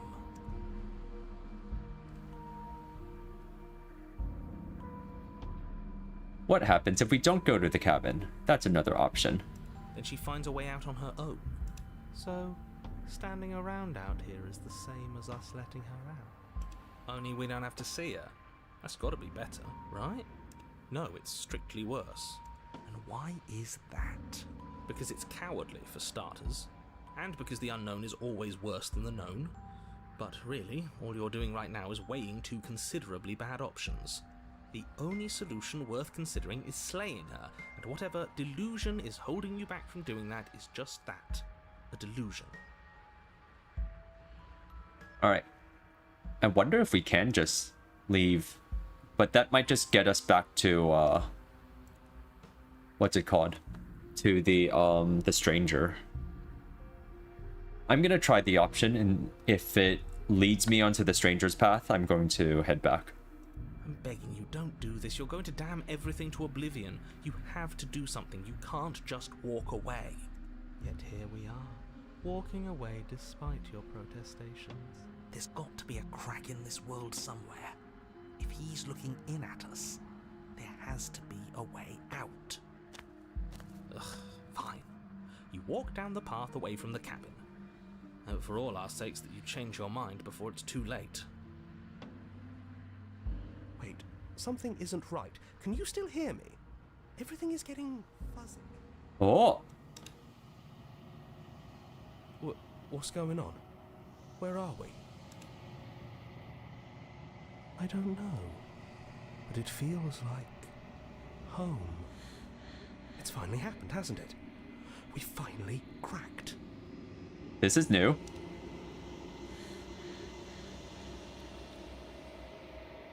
The world around you is unwound, its physical matter replaced by a textured nothing.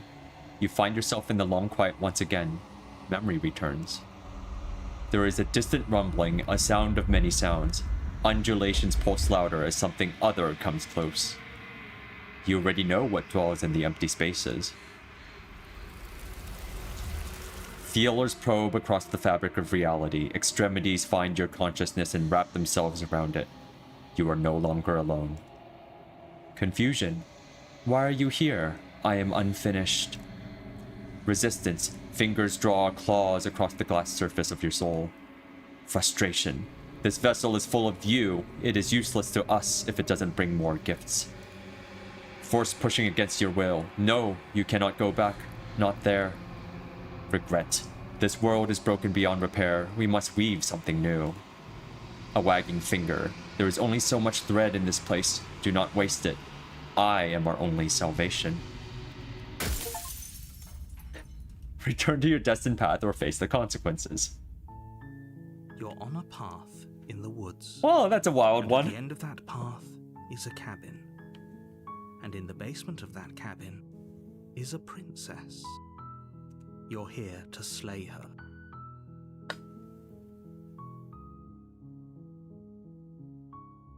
Interesting.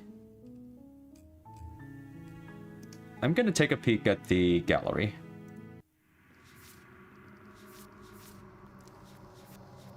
So, I would have faced the Wraith again, I think. Set your demons loose upon the world, and there's no choice here, she'll take what is owed, huh? So if I had gone in the cabin, I would have had a chance to complete this part of the gallery, I think.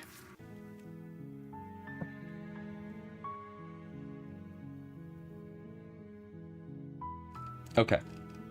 I'm just gonna continue with this run instead of save scumming, so let's go. You make your way up. Let's go the route where we change our mind again. So let's enter the basement without the blade. Just continue down the stairs. You're still listening to reason.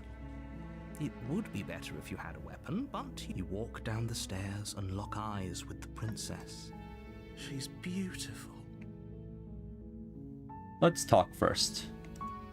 Okay.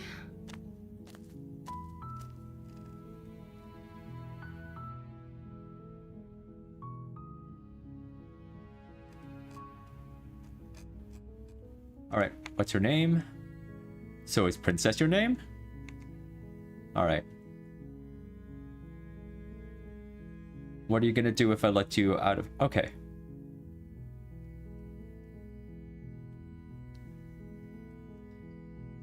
Alright, go back upstairs and retrieve the blade without saying another word.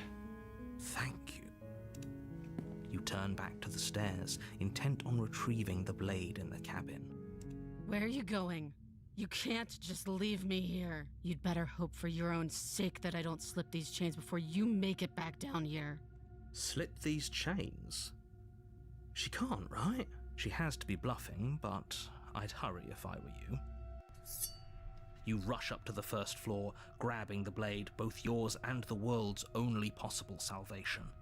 Okay, if we're sure about this decision, I'll support it. I suppose we have a world to save after all. You slowly creep down the basement stairs. It's quiet. Where the princess sat only a moment ago, there's only a severed arm, its cooling flesh still chained to the wall. And she is nowhere to be seen. She works fast. Is it just me? Or did this room get a lot bigger? Let's finish this. Your eyes dart to the corners of the room. You don't see her. Where is she? Close the door. You close the door behind you.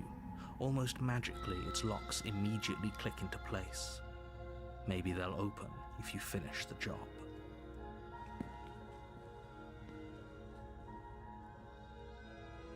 Investigate the arm. Come on out. I'll wait. I think I'll wait.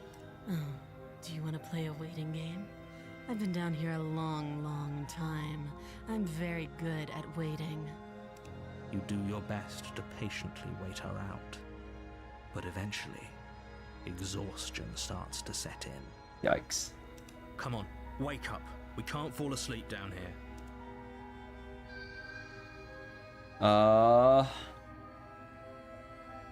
Oh, the shadows are creeping in. Alright, let's venture into the shadows. You step into the shadows. Too late, you hear the quiet patter of feet against the basement floor, followed by the taut pull and sharp pain of tearing flesh as the princess lunges into you from behind and drags you to the floor. Whoa. The ferocity overwhelms you, and as the princess rends flesh from bone, your limp fingers lose their grip on the blade. It slips from your hand, your one last means of defense, lying useless beside you in a pool of your cooling blood. I suppose you just lacked the will to fight back. Ooh. This is the end, isn't it? I'm afraid it is. You shouldn't have let that fear creep into your heart. You had the upper hand, and now look at you. I should have waited, huh? Everything goes dark, and you die. The beast. Alright. New princess just You're on a dropped. path in the woods. A secret And at the related end to of turning that around path and leaving on is a chapters 2 cabin. plus multiple times. And in the Try it on a basement of fresh that save. cabin is a princess. Okay.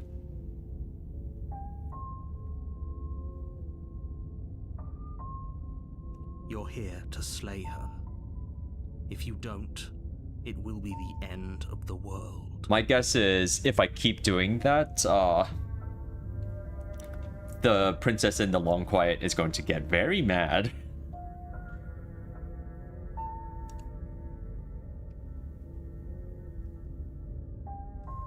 Alright, proceed to the cabin. A warning before you go any further. She will lie, she will cheat. Does a cat lie to a cornered mouse when it plays with its freedom? Or is it just acting out its nature? I don't see why that matters. A lie's a lie, and if anything, she's the one who's cornered. She could have gotten out of there whenever she wanted to. We should trust nothing that she tells us, only what we hear and smell. That's a very roundabout way of saying that you should listen to me and take this seriously. I guess we can hear the narrator. That's true. Maybe.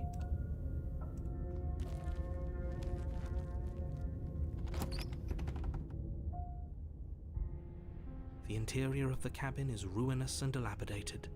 It feels like no one has lived here for a long time, wind rushing in through cracks and holes in the wooden walls.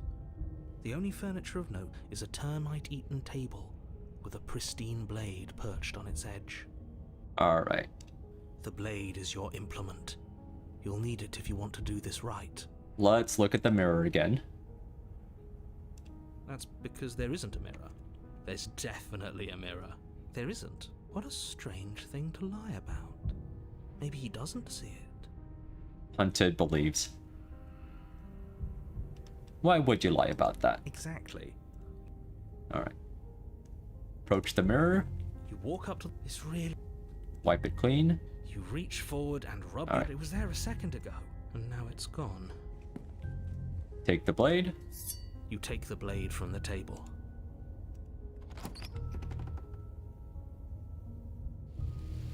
The door to the basement creaks open, revealing what's left of an old wooden staircase.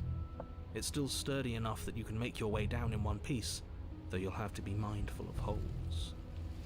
The air seeping up from below is oddly warm and wet, as if you're descending into a jungle. If the princess lives here, slaying her would probably be doing her a favor. She growls up the stairs. I can smell you. She sounds almost feral, Another feral princess. impatient, or maybe eager. I think every time her arm gets cut off, she becomes a little on the feral side. You carefully make your way down the stairs. The last step gives way to the damp earth floor of a starlit pit. The walls are obscured by an impenetrable darkness, giving the illusion that the room might stretch on forever. You brush against the wide leaves of plants that surround you on all sides, seemingly the only living things that occupy this strange underground wilderness. Is that her tail? The jungle is pressing in on us, hiding her from view. She could be anywhere. You see only a flash of the princess before she scurries away into the underbrush, dragging her heavy chain behind her. Remember, she's just a princess. Just a feral princess, no big deal. She is certainly not just a princess. You're not helping. It doesn't matter what she is. It only matters what she does. Her shining eyes appear between the leaves, staring hungrily at you from the darkness. Hi, princess. I can hear your heart pounding from the bottom of the stairs, fledgling. You're right to be terrified. I'm so much more than you. And a little splinter clutched in trembling hands won't save you from me. A shiver rushes up your spine and pulls you upright. The air's shifting. She's getting ready to pounce. Move, now. Oh, we can explore. Move. You lunge to the side, picking a direction on instinct. As you land, you're buffeted by a gust of air, disturbed by the sudden motion of a massive body. The princess. Wild. In an instant, she's pounced on the spot where you would have been, her chains rattling across the floor behind her. Before you can blink, she's gone, vanishing once more into the shadows. But you still feel her gaze on you. Can't we tell where she is based on the chain? You're faster than you were before, but you're still meek, reactive, prey. You whirl around to find her, and your gaze meets hers, a pair of shining eyes peering out at you from just beyond the basement stairs. So she's cut off our escape. Shit, what do we do?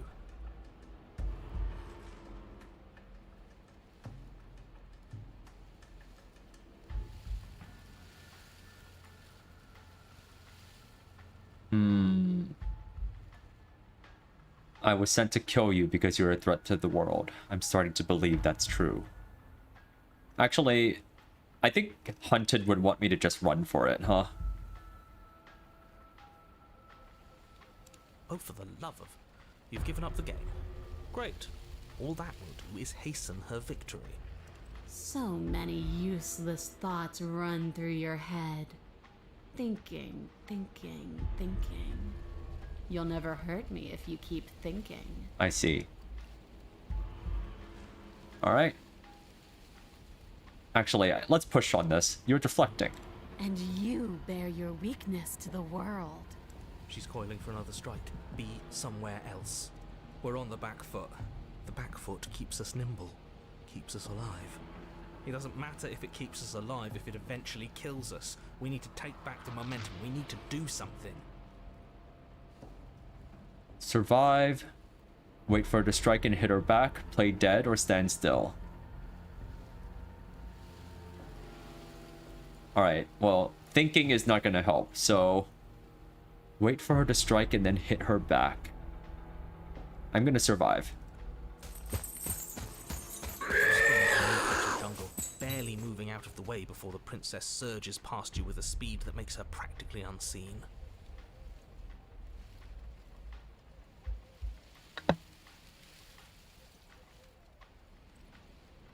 Stop hiding and show yourself. Run for the stairs.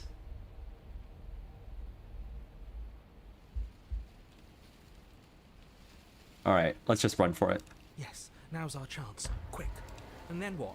We need a plan. We need to figure out something. Don't plan ahead. Act on the now. All that matters is that we stay alive. As you turn to sprint for the stairs, you feel the air. Whoa! You instinctively glance behind you just in time to see the princess lunge from the shadows, more unhinged and dripping, eyes fierce and full of hunger. She is too quick to outrun, too nimble to outmaneuver, too determined to overpower. This is her domain. You are devoured. Aww, it was a mistake. I guess that's it then, isn't it? Unfortunately for you, no. This isn't it. You are in a dark and caustic place. A thick, fibrous lining constricts around you, its slick surface impossible to grip. your hands scrabbling uselessly at your surroundings as they compress in on you. Your lungs can barely expand in such a tiny space. Not that the humid, finite air grants you more than a few shallow breaths at a time. Oh. I guess this is the playthrough where she eats me. The liquid pooling beneath you starts to seep into your skin. You itch, then sting, then burn as the acid begins its slow work. She didn't even chew on me. When I killed you, I tried to leave this place, but it wouldn't let me. You belong down there, it screamed at me. The world is better off without you in it. Oof. That sucks. The flesh around you rumbles as the princess begins to move, her thundering footfalls twisting you helplessly about.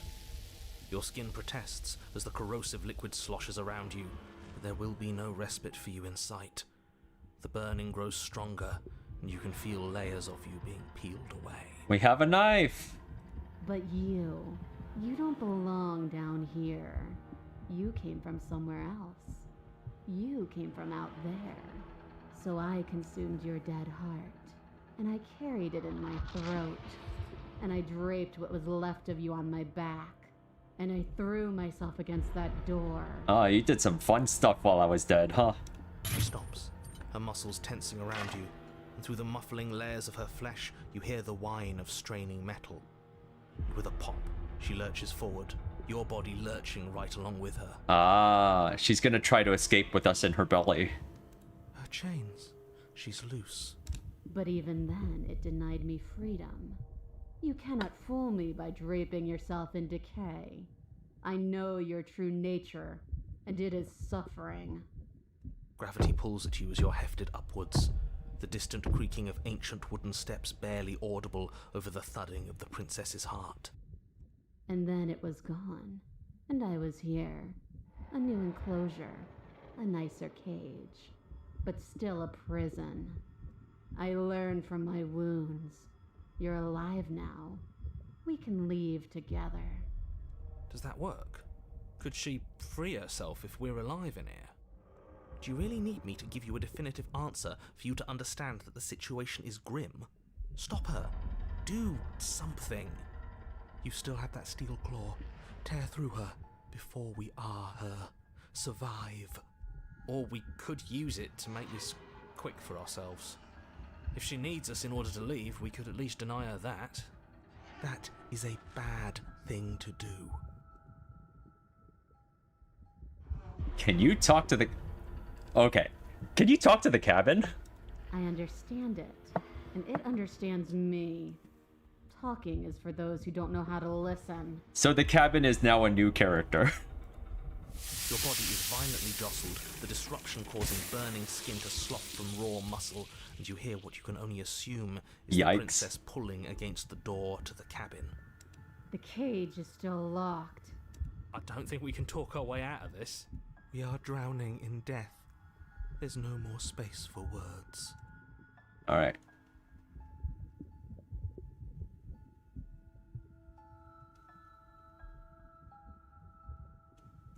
Dig with the steel claw? Though you have little room to move, you use what strength you can muster to drive the blade forward into the thick walls of tissue digesting you. I can feel you tearing through me, but are you swift enough for it to matter? The pulling has turned to banging as the princess desperately throws everything at the cabin door. Your flesh screams as your reddened, spongy body is hit with fresh waves of blistering acid. You can't hold me forever. You can't hold me forever.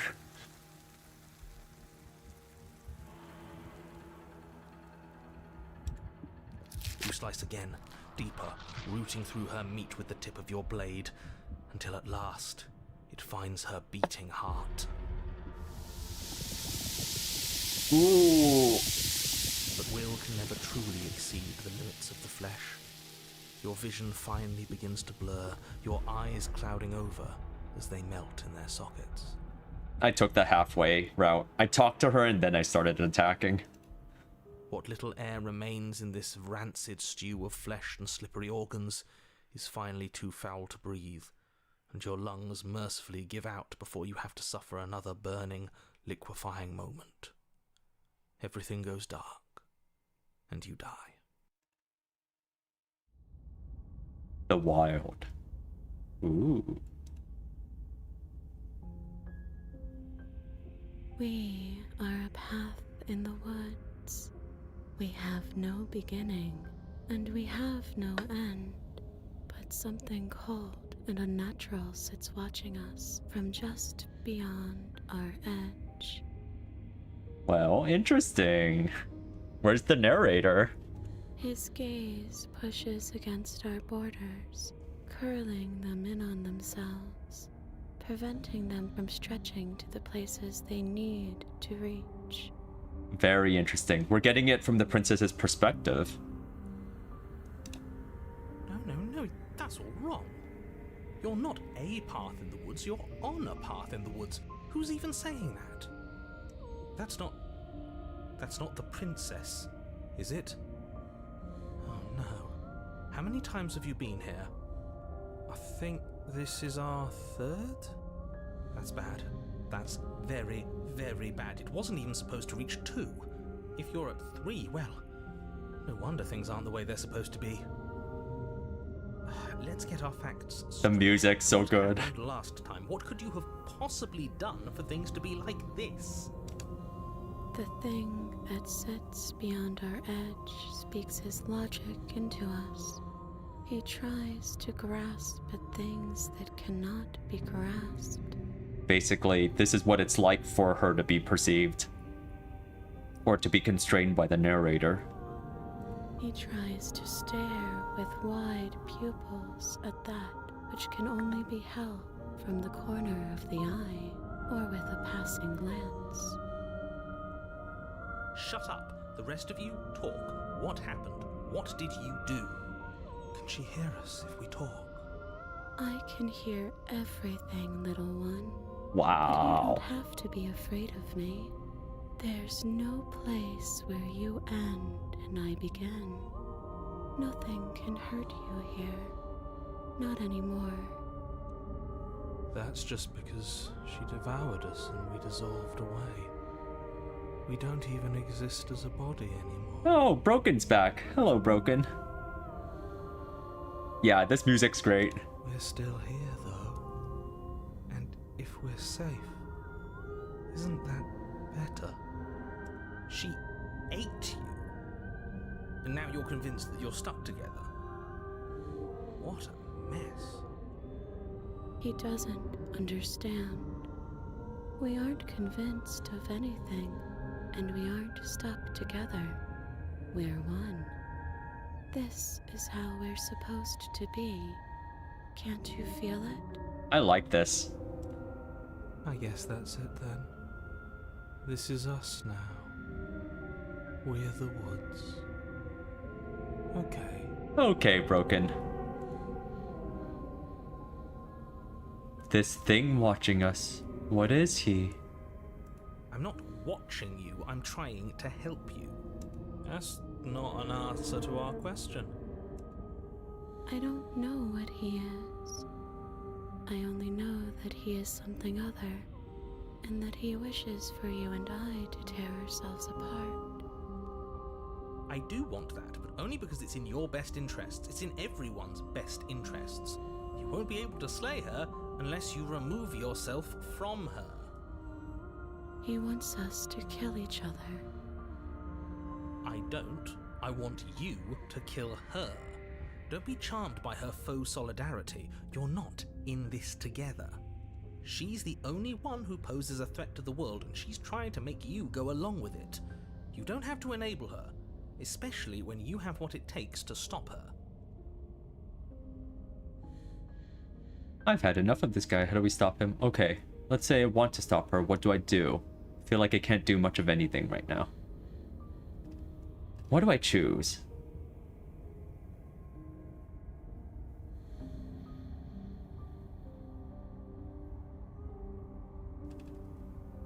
What do I choose? What seems interesting?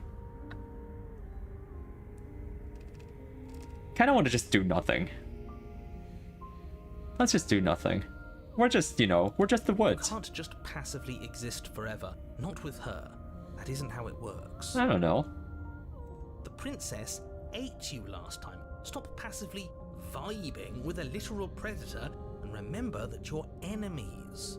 Remember what she's done to you and how much it hurt. That's what you want of us, don't you? We can't go back to that. We can't go back to the fear and the hunger and the pain.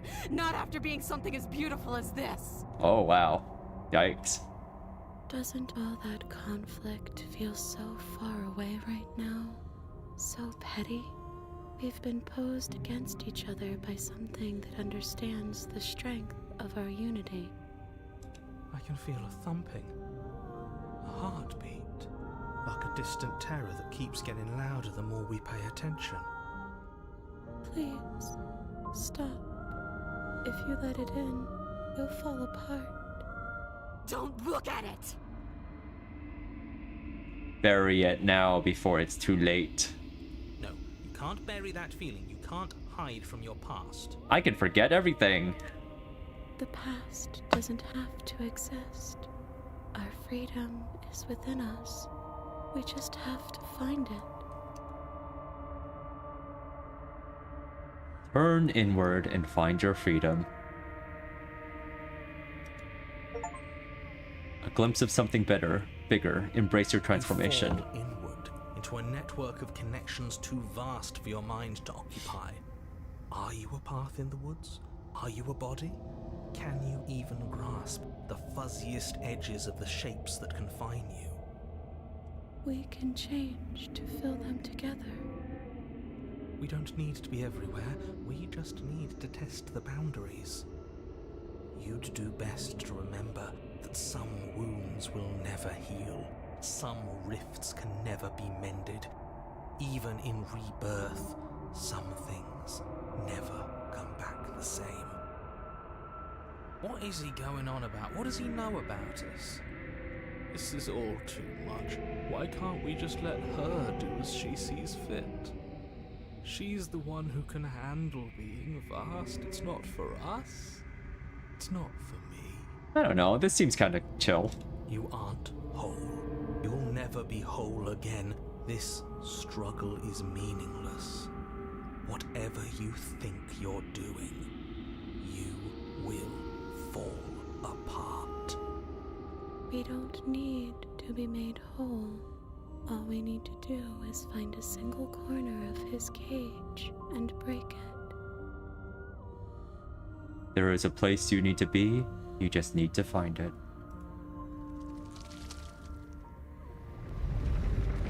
You stretch and search and stretch and search, growing as you decay and decaying as you grow. As you strain beyond your limits, the ground around you becomes dry and unstable and crumbles into nothing beneath you. This place will fall apart before you find its end.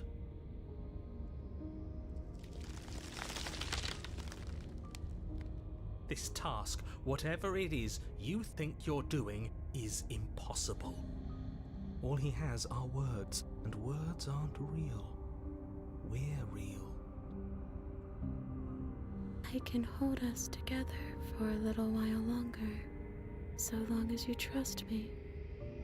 Of course we do. To the ends of the earth. Okay, Broken. I trust you. We find the way out. You won't find anything. If I have to starve you, if I have to sacrifice my world to keep the princess at bay, I'll do it. But you do find something. It's cold and smooth and gently buckles, then cracks under the pressure of your consciousness flattening against it. Don't move an inch. Don't grow another blade of grass or harvest the remains of another dying creature so you can expand just that much further. Stop all of this right now. Sorry, narrator. We are one with the princess. I think it's too late for that, mate. I'm at your side. Shatter it and free us all. Shatter the cage. No, stop!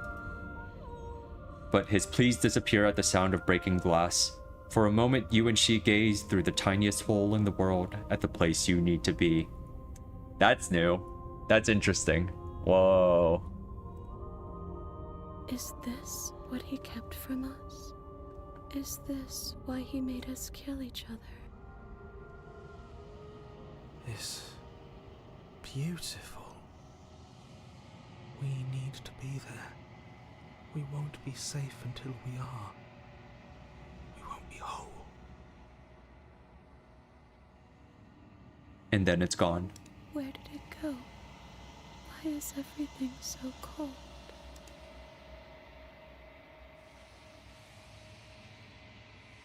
You never get the chance to answer her. You turn to see her gone behind you. Memory returns. She's gone. Where did she go?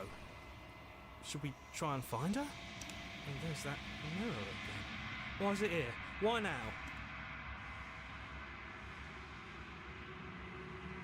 Approach the mirror? You approach the mirror. This doesn't feel right. It feels... That thing reeks of death. I don't want to look at us. The voices feel small, distant as you approach. Silence as you reach forward. They're gone once again. The mirror always makes them leave, but you need to see what's in it. You've grown. You find yourself in the long quiet once again. You are at the cabin. When I found you in the long quiet alone, I was terrified. What if you had decided to let me wither? But your commitment now is final. Your ability to walk the path of mutual annihilation is vanished with your return. If you still wish to obliterate me, it will have to wait until I am complete. Interesting. Flickering lights in empty cityscapes become pockets of vitality and movement. I am more than I was before. Whenever you are ready, I will wipe your slate clean once again.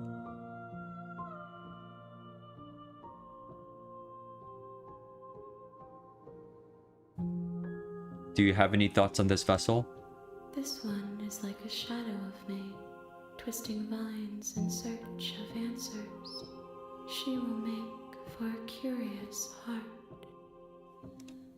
Do not mourn her. She has found what she yearned for. What does it feel to change like this? Eyes close in reflection. Perspectives meld together, and the breadth of my experience stretches to new corners. It feels correct.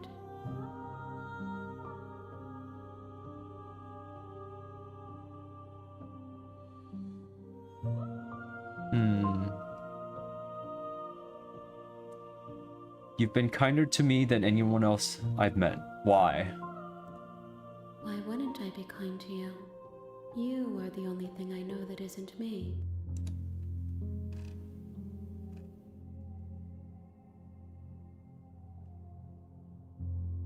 I don't want to hurt you, but the more times I go back, the worse I fear things will be. The vessels are shaped by memories of you, but their impulses are drawn to the edge of the long quiet. To them, you are a gate to something more, and any hurt you've caused them is understood as a fair price for freedom. But they are only thoughts and perspectives. They are not me. The wounds they've suffered carve texture around my heart. Without them, I would be as I was before. I would be alone and without sensation. I could not feel the joy of having you by my side, for I would not know your absence.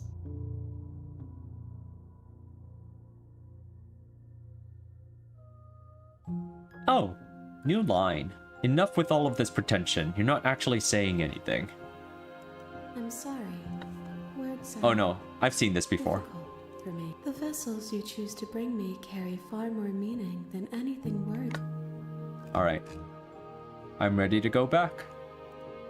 I will long for your return, but it will give me time to reflect on what I am. We will meet again.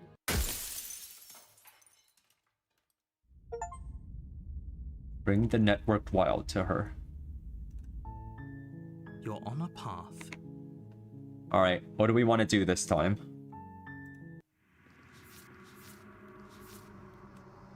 The wild, bodies fuse. Where does one thing begin and another end?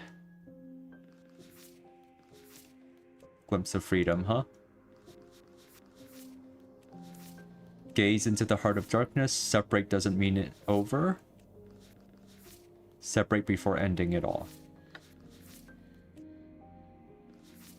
Scarred and beautiful heart, huh? See through her woven eyes and her wounded eyes. Okay.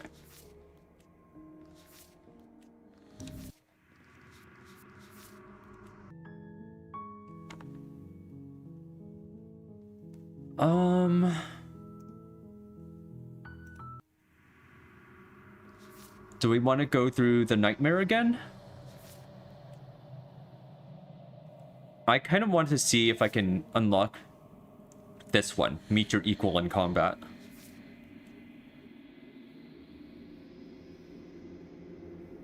She isn't armed, is she?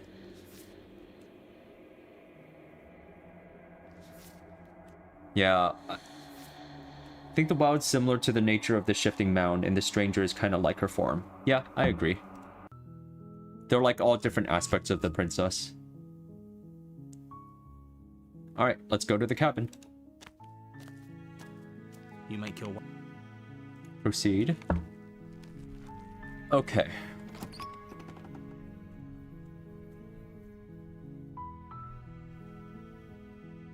Let's try to actually...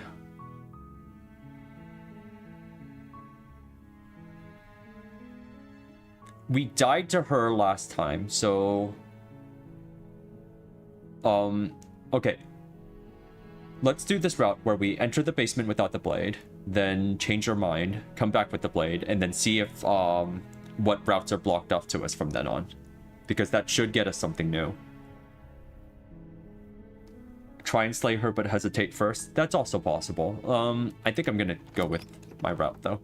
The door to the base. Continue down the stairs. Good. Let's talk first. Okay.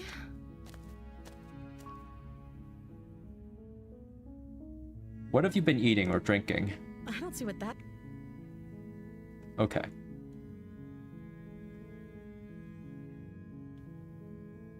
Alright, let's go retrieve the blade. Thank you. You turn back to... Is it just me or did... Let's finish Your this. eyes dart to the corner. Close the door. You close the door behind you. Almost magically, its locks immediately click into place. Maybe they'll open if you finish the job. Okay, so we can't wait anymore. So let's investigate the arm. You step forward to investigate the severed limb. A trail of blood leads from its jagged stump into a dark corner of the basement. Oh, useful. And then you hear the quiet patter of feet against the floor, and there's suddenly a weight on your shoulders. The princess tears into you. Her teeth and claws are unnaturally sharp, ripping into your shoulders, digging into your throat. You fall to the ground, the princess eagerly tearing at your flesh. We have a chance. Let's fight. Holy shit. What is she? She's a princess. Fight back. You roll the princess off your back and turn to face her, rising to your knees and readying your blade. Let's do this. Those eyes. She's going to kill us. Yes, things do look a little grim, don't they? The two of you are losing quite a lot of blood, but there's a reason she decided to strike from ambush. She isn't confident about a direct confrontation. Just because she's playing it safe doesn't mean we have the upper hand.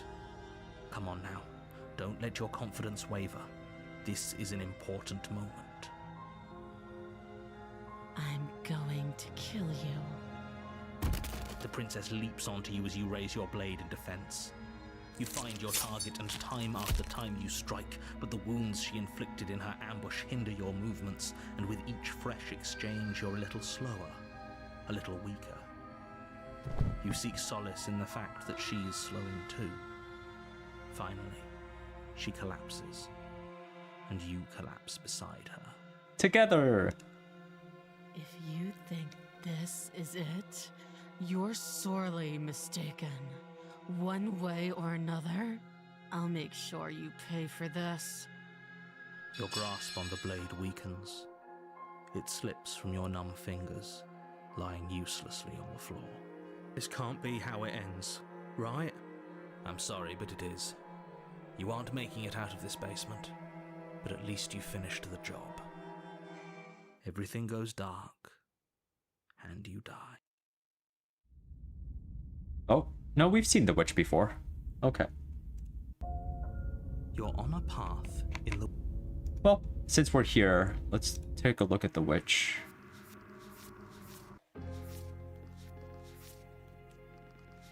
Make a peace offering or fight dirty in a direct confrontation.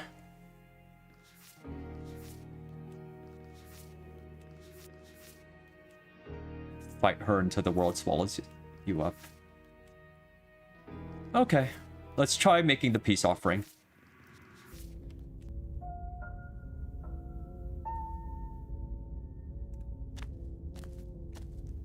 A warning, she will lie. Don't worry. You can trust us to get the job done.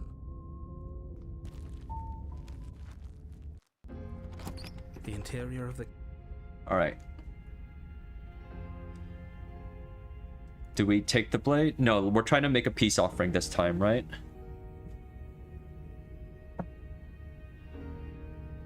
But taking the blade makes sense.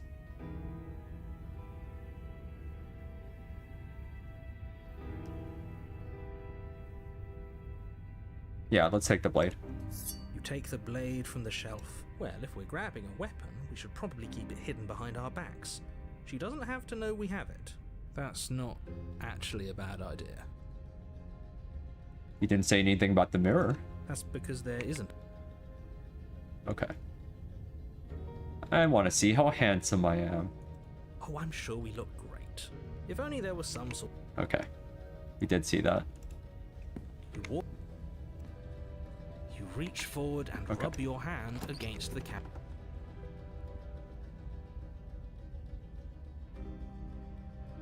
I'm not nasty. But you are. You're a wretched little thing. I recognize that voice as easily as I recognized your nervous little footsteps coming up the path. She must have you confused with someone else. She seems friendly enough. Maybe we can talk our way out of this whole situation. You can't. Unless you slay her right away, she's going to break free and end the world. There's no reasoning with what she is. There you are, one hand tucked away behind your back, gripping that sharp, sharp blade, no doubt. That's no fair. How would she know that? So, we've dropped the pretenses. Good.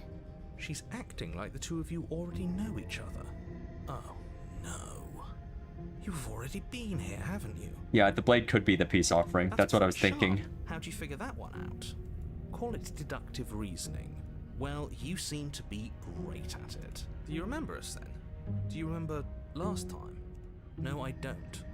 But you and the princess clearly have a shared... I'm just glad we could put "is it" all behind us. Just focus on the task at hand. I don't care if you've been here before, and I don't care if you think you'll go somewhere else after this. Let's chatter up a bit first. Maybe we can find a middle ground where everyone's happy. Don't talk to her. You're just going to make things more difficult than they have to be. Well, I seem to remember you having a tongue.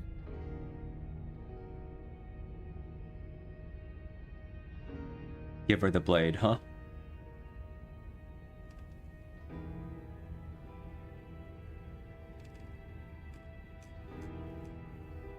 I'm sorry about last time. Ooh, smart. Let's apologize. Get us back on the right foot. Oh, you're sorry. Isn't that nice? You're such a gracious little monster. If you're sorry, then let me out of here. Prove it.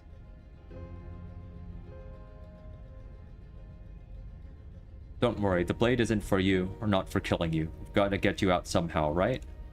Oh, I don't need you to cut me out. The princess grins as the chains fall. She could have gotten out of those. A woman after my own heart. This is why she can't just be... Alright. Let's give her the blade. Okay, don't want to hear hurt you, but clearly there's some broken trust. Take this as a gesture of my goodwill. You can't be serious. Here we go.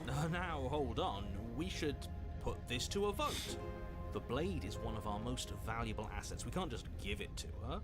What if she uses it to kill us? I vote no. As do I. Abstain? Oh boy. You abstain. She's going to kill us if we give it to her. Let's do it. This isn't a democracy. We're giving her the blade. You're going to get everyone killed. You know that, right? But of course you do. You toss the blade at the princess's feet. She eyes it with suspicion before kneeling down to pick it up. I wouldn't have done that. Why did you? She creeps forward, taking one cautious step at a time until you and she are face to face. What do you think happens now? Oh, let's give her the choice.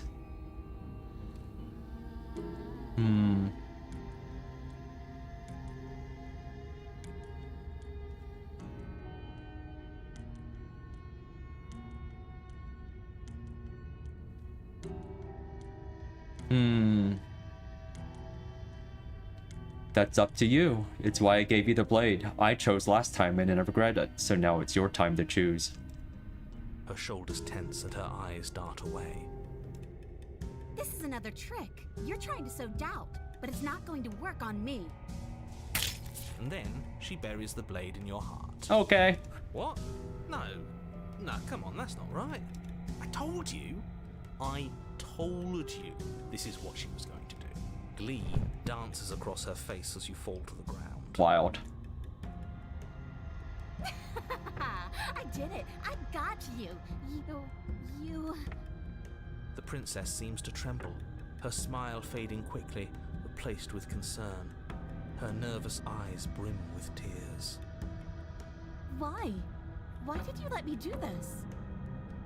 But you don't have the strength to respond, nor do you have the time.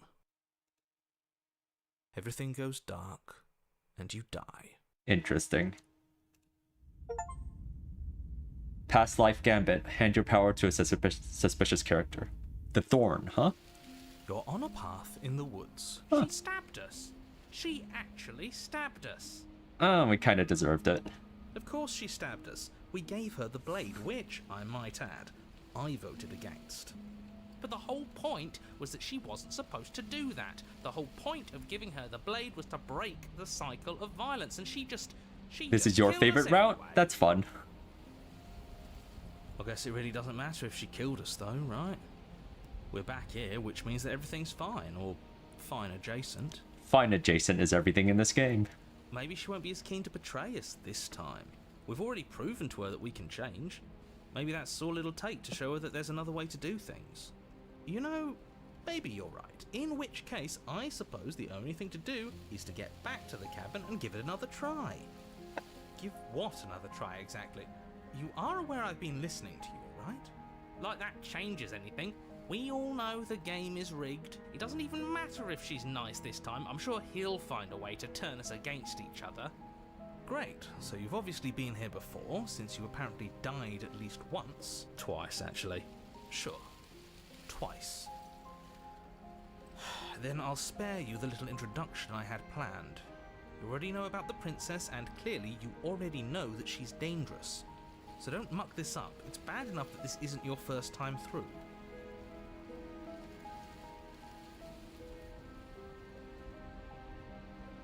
This place is different. It keeps changing. Wonderful. If the woods themselves are changing, then that's all the more reason for you to take this seriously. It would mean your grip on things is slipping, which, in turn, likely means her influence is spreading. Someone's in the know. I've had enough of these annoying little secrets. If you want us to do this, you have to let us in on your game already. All of your game. I've already said too much. The more information you have, the more difficult your task will be. Don't listen to her, definitely don't free her, and if you can, don't even think about her.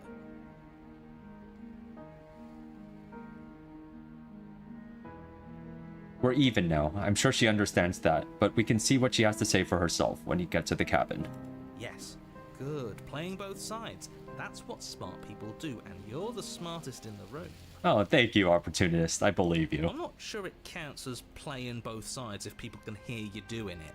Buddy, you're thinking in far too few dimensions. There's layers to doing this right, and I'm pretty sure the one making the choices All the music's really good. gets that. Merlin. Trust in the plan. Trust in what plan? The decider's plan. Sure, we don't know what the plan is yet, but that's part of the whole trusting thing, isn't it? A good leader knows how and when to keep things secret, and sometimes a good leader even knows to keep things secret from himself. Ah, thinking. Sure, we'll see what she has to say for herself, but don't forget that whatever she says is likely just as much lies as what he's been telling us. We should keep our cards close to our chest. If I were you, I'd remember what she's done. You know how dangerous she is, and you should know that someone like her shouldn't be let loose upon the world. I feel like we've asked this before. You sure seem to be taking the whole looping thing in stride. What do you want me to say? It's bad that you've been here before. It's bad for you, it's bad for me, and it's especially bad for the world. The more times you run through this, the more likely it is that you'll fail. You've already failed twice. Huh. This is new content. So you knew this could happen? Theoretically, sure, I knew this could happen, but I was supposed to be the first. I'd really rather not get into it. Great! Not even he really seems to get what's going on. If the guy who goes around acting like he knows all the rules doesn't even know how this works, what's the point in listening? Then we can all move on and forget what I said about failure. Because if you think about failing, you'll It's fail. important that you believe in yourself, and the fact you're here probably means that you still have a chance to pull this off and save the world. My world, at least. It sounds like you've probably doomed a couple of others already. I need to stop talking. Think happy thoughts.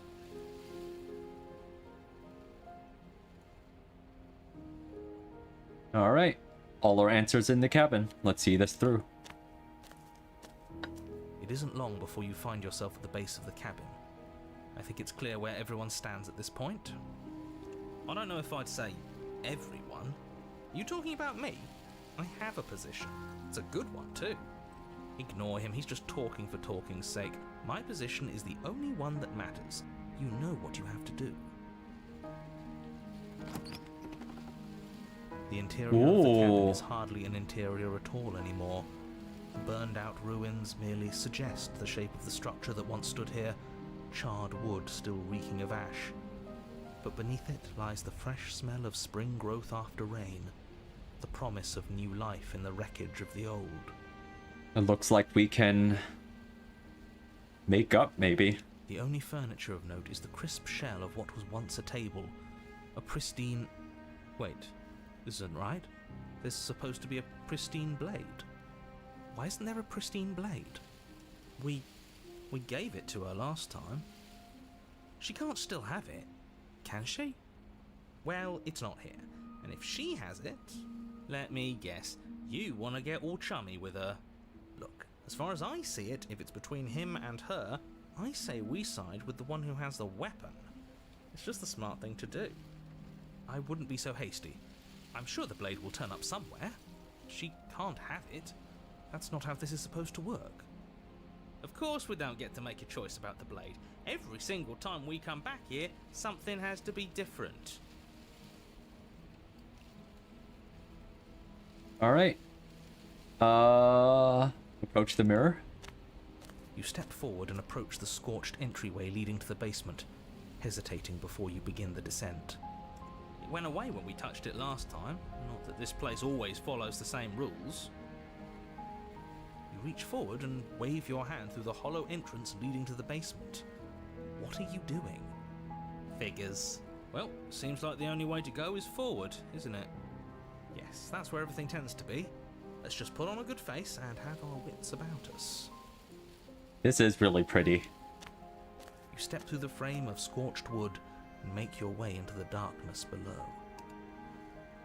The stairs to the basement are covered in a fine layer of gritty ash. The air still feels warm, as if the fires that ruined this place had only recently been extinguished. Yet fresh shoots of thorny branches are already weaving themselves through the soot-covered earth of the walls around you.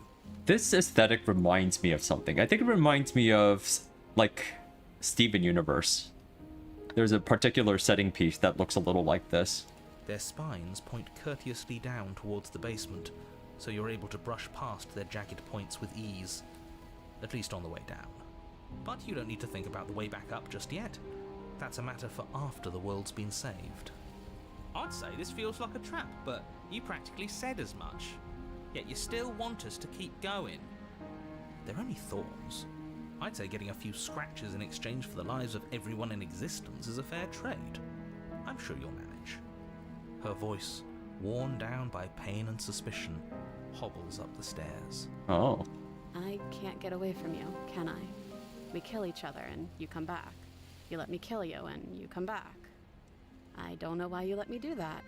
I don't know what you want from me. I want to figure out a way out of here. For good. I think you know how this goes. I'm down here and I can't leave. So, come down and talk. It's not like I can stop you. You continue down the basement stairs, brushing past the smooth edges of thorns that grow more and more plentiful as you make your way forward. You step out into what was once a vast open cavern, now overrun by briars and prickles and thistles, the space thick with hostile vegetation. At the heart of it all, encased in a tight weave of vines, is the princess, her bloody, trembling hands clutching a pristine blade. Oh, this one sucks for her. Did you know this was going to happen to me? Are you here to watch me suffer? Are you here to laugh?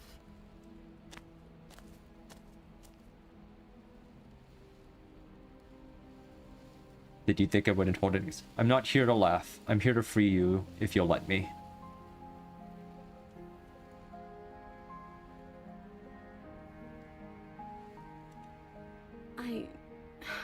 I want to trust you. Her grip tightens on the blade. But you're hiding something, aren't you? Why would you help me if you weren't helping yourself? You're not the only one who yearns for freedom. I'm as trapped as you are. I think we need to leave together. The princess clutches the blade closer to her chest. That sounds nice. I'm so tired of the bad blood between us. But it's hard to let it go. You've hurt me. Her eyes dart away from yours for a brief moment. And I've also hurt you.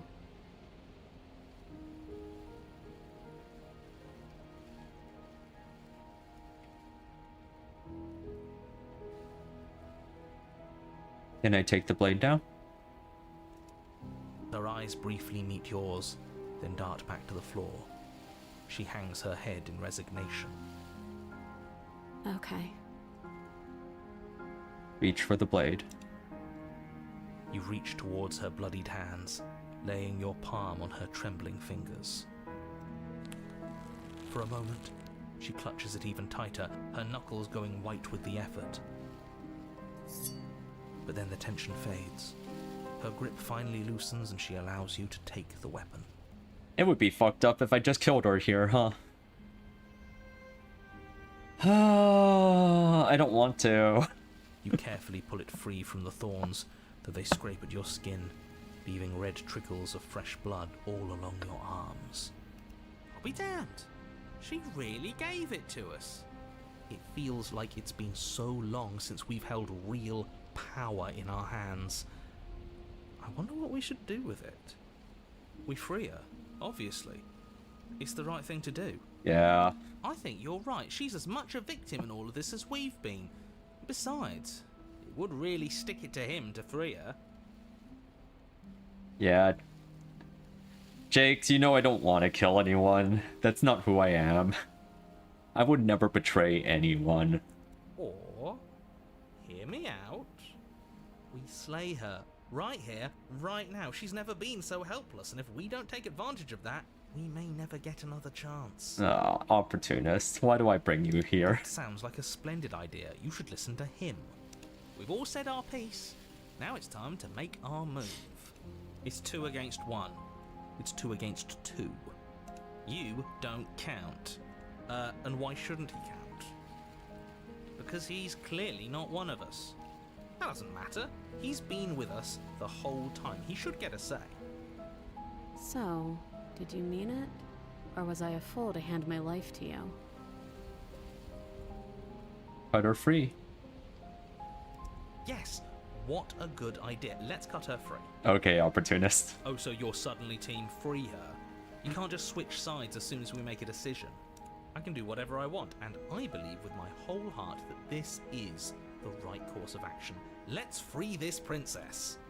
Even if he'll stick a knife in our back as soon as he has the opportunity, it's still better to have him nominally on our side. At least that gets him to shut up for a while. See? We're all friends here, united in our actions and intentions. Is opportunist gonna stab her? Oh my god. Yeah, united. But the other one has a point. If it keeps you quiet, sure, we're all friends.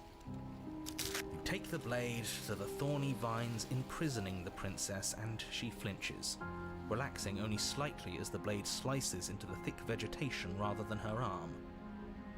And she flinches again as the last of the vines is cut away, as if, after all of that, she's still expecting you to turn on her and stab her in the heart. You're not going to do that, are you? Still, all it would take is a single slip of the blade. Is that really all you've got, threatening us with an accidental misstep? I expected more from you. Our blade didn't even waver when he said that. Yeah, you're right, he's a bit of a nobody, isn't he? Good thing I've been on your side of all this since the beginning. That's right, opportunist. The princess falls into your arms, tears streaking down her cheeks. I can't believe you're making me describe this. I hate you. Sorry, Echo. You actually meant it. You rescued me.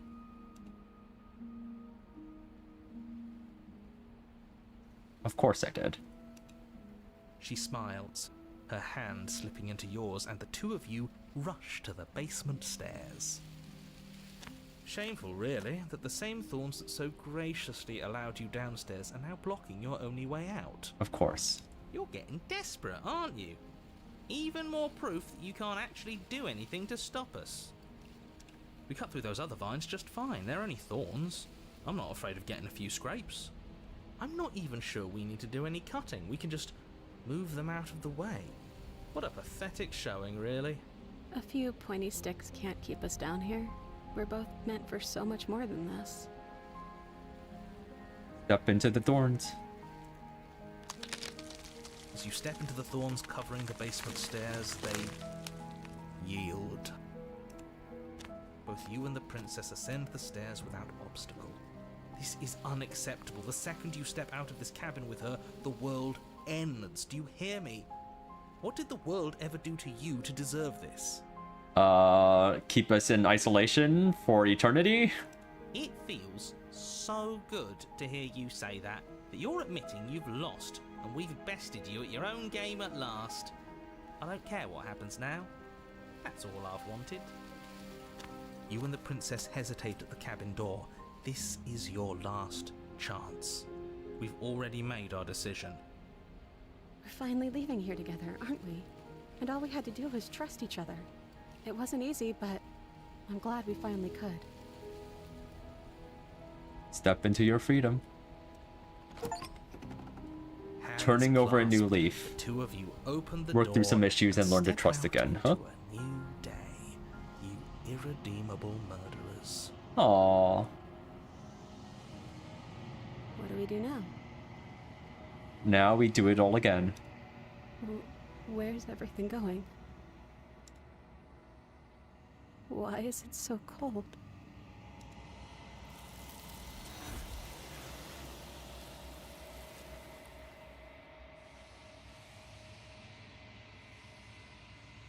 We do not get the chance to respond, nor will he ever. It's time to leave. Memory returns. She's gone. Where did she go? Should we try and find her? And there's that mirror again. Why is it here? Why now?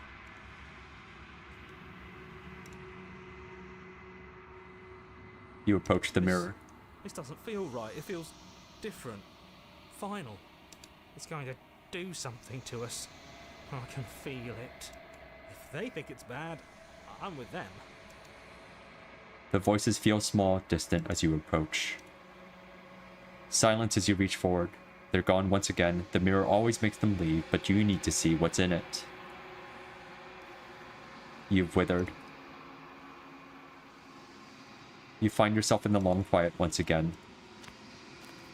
You are at the cabin. I am a growing chorus of contradiction.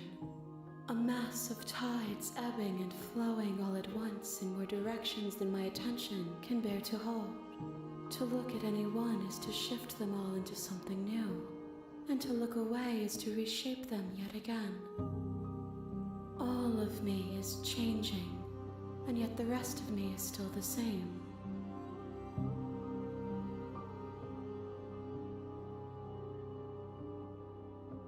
What do you think of this vessel? This one yearns for connection she feels she doesn't deserve. Even when shown compassion, she hid herself away. She will make for a cautious heart. Do not mourn her. She isn't alone anymore.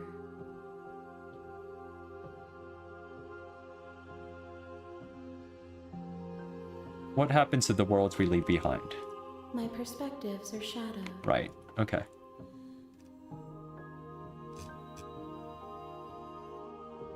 How can you stand to be a contradiction? As easily as you can stand to be you.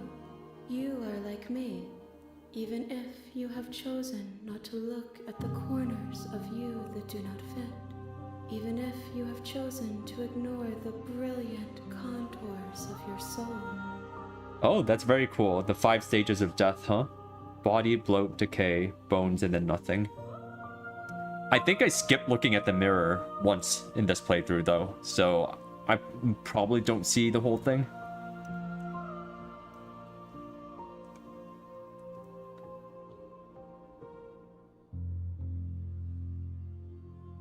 Alright, I'm ready to go back, and I think I'll call it a session I will be today. here when it is time for us to meet again.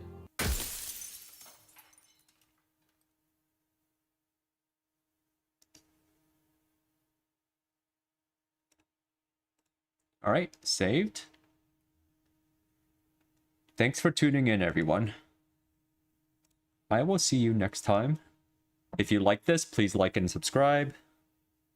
And I'll be back next week. Enjoy.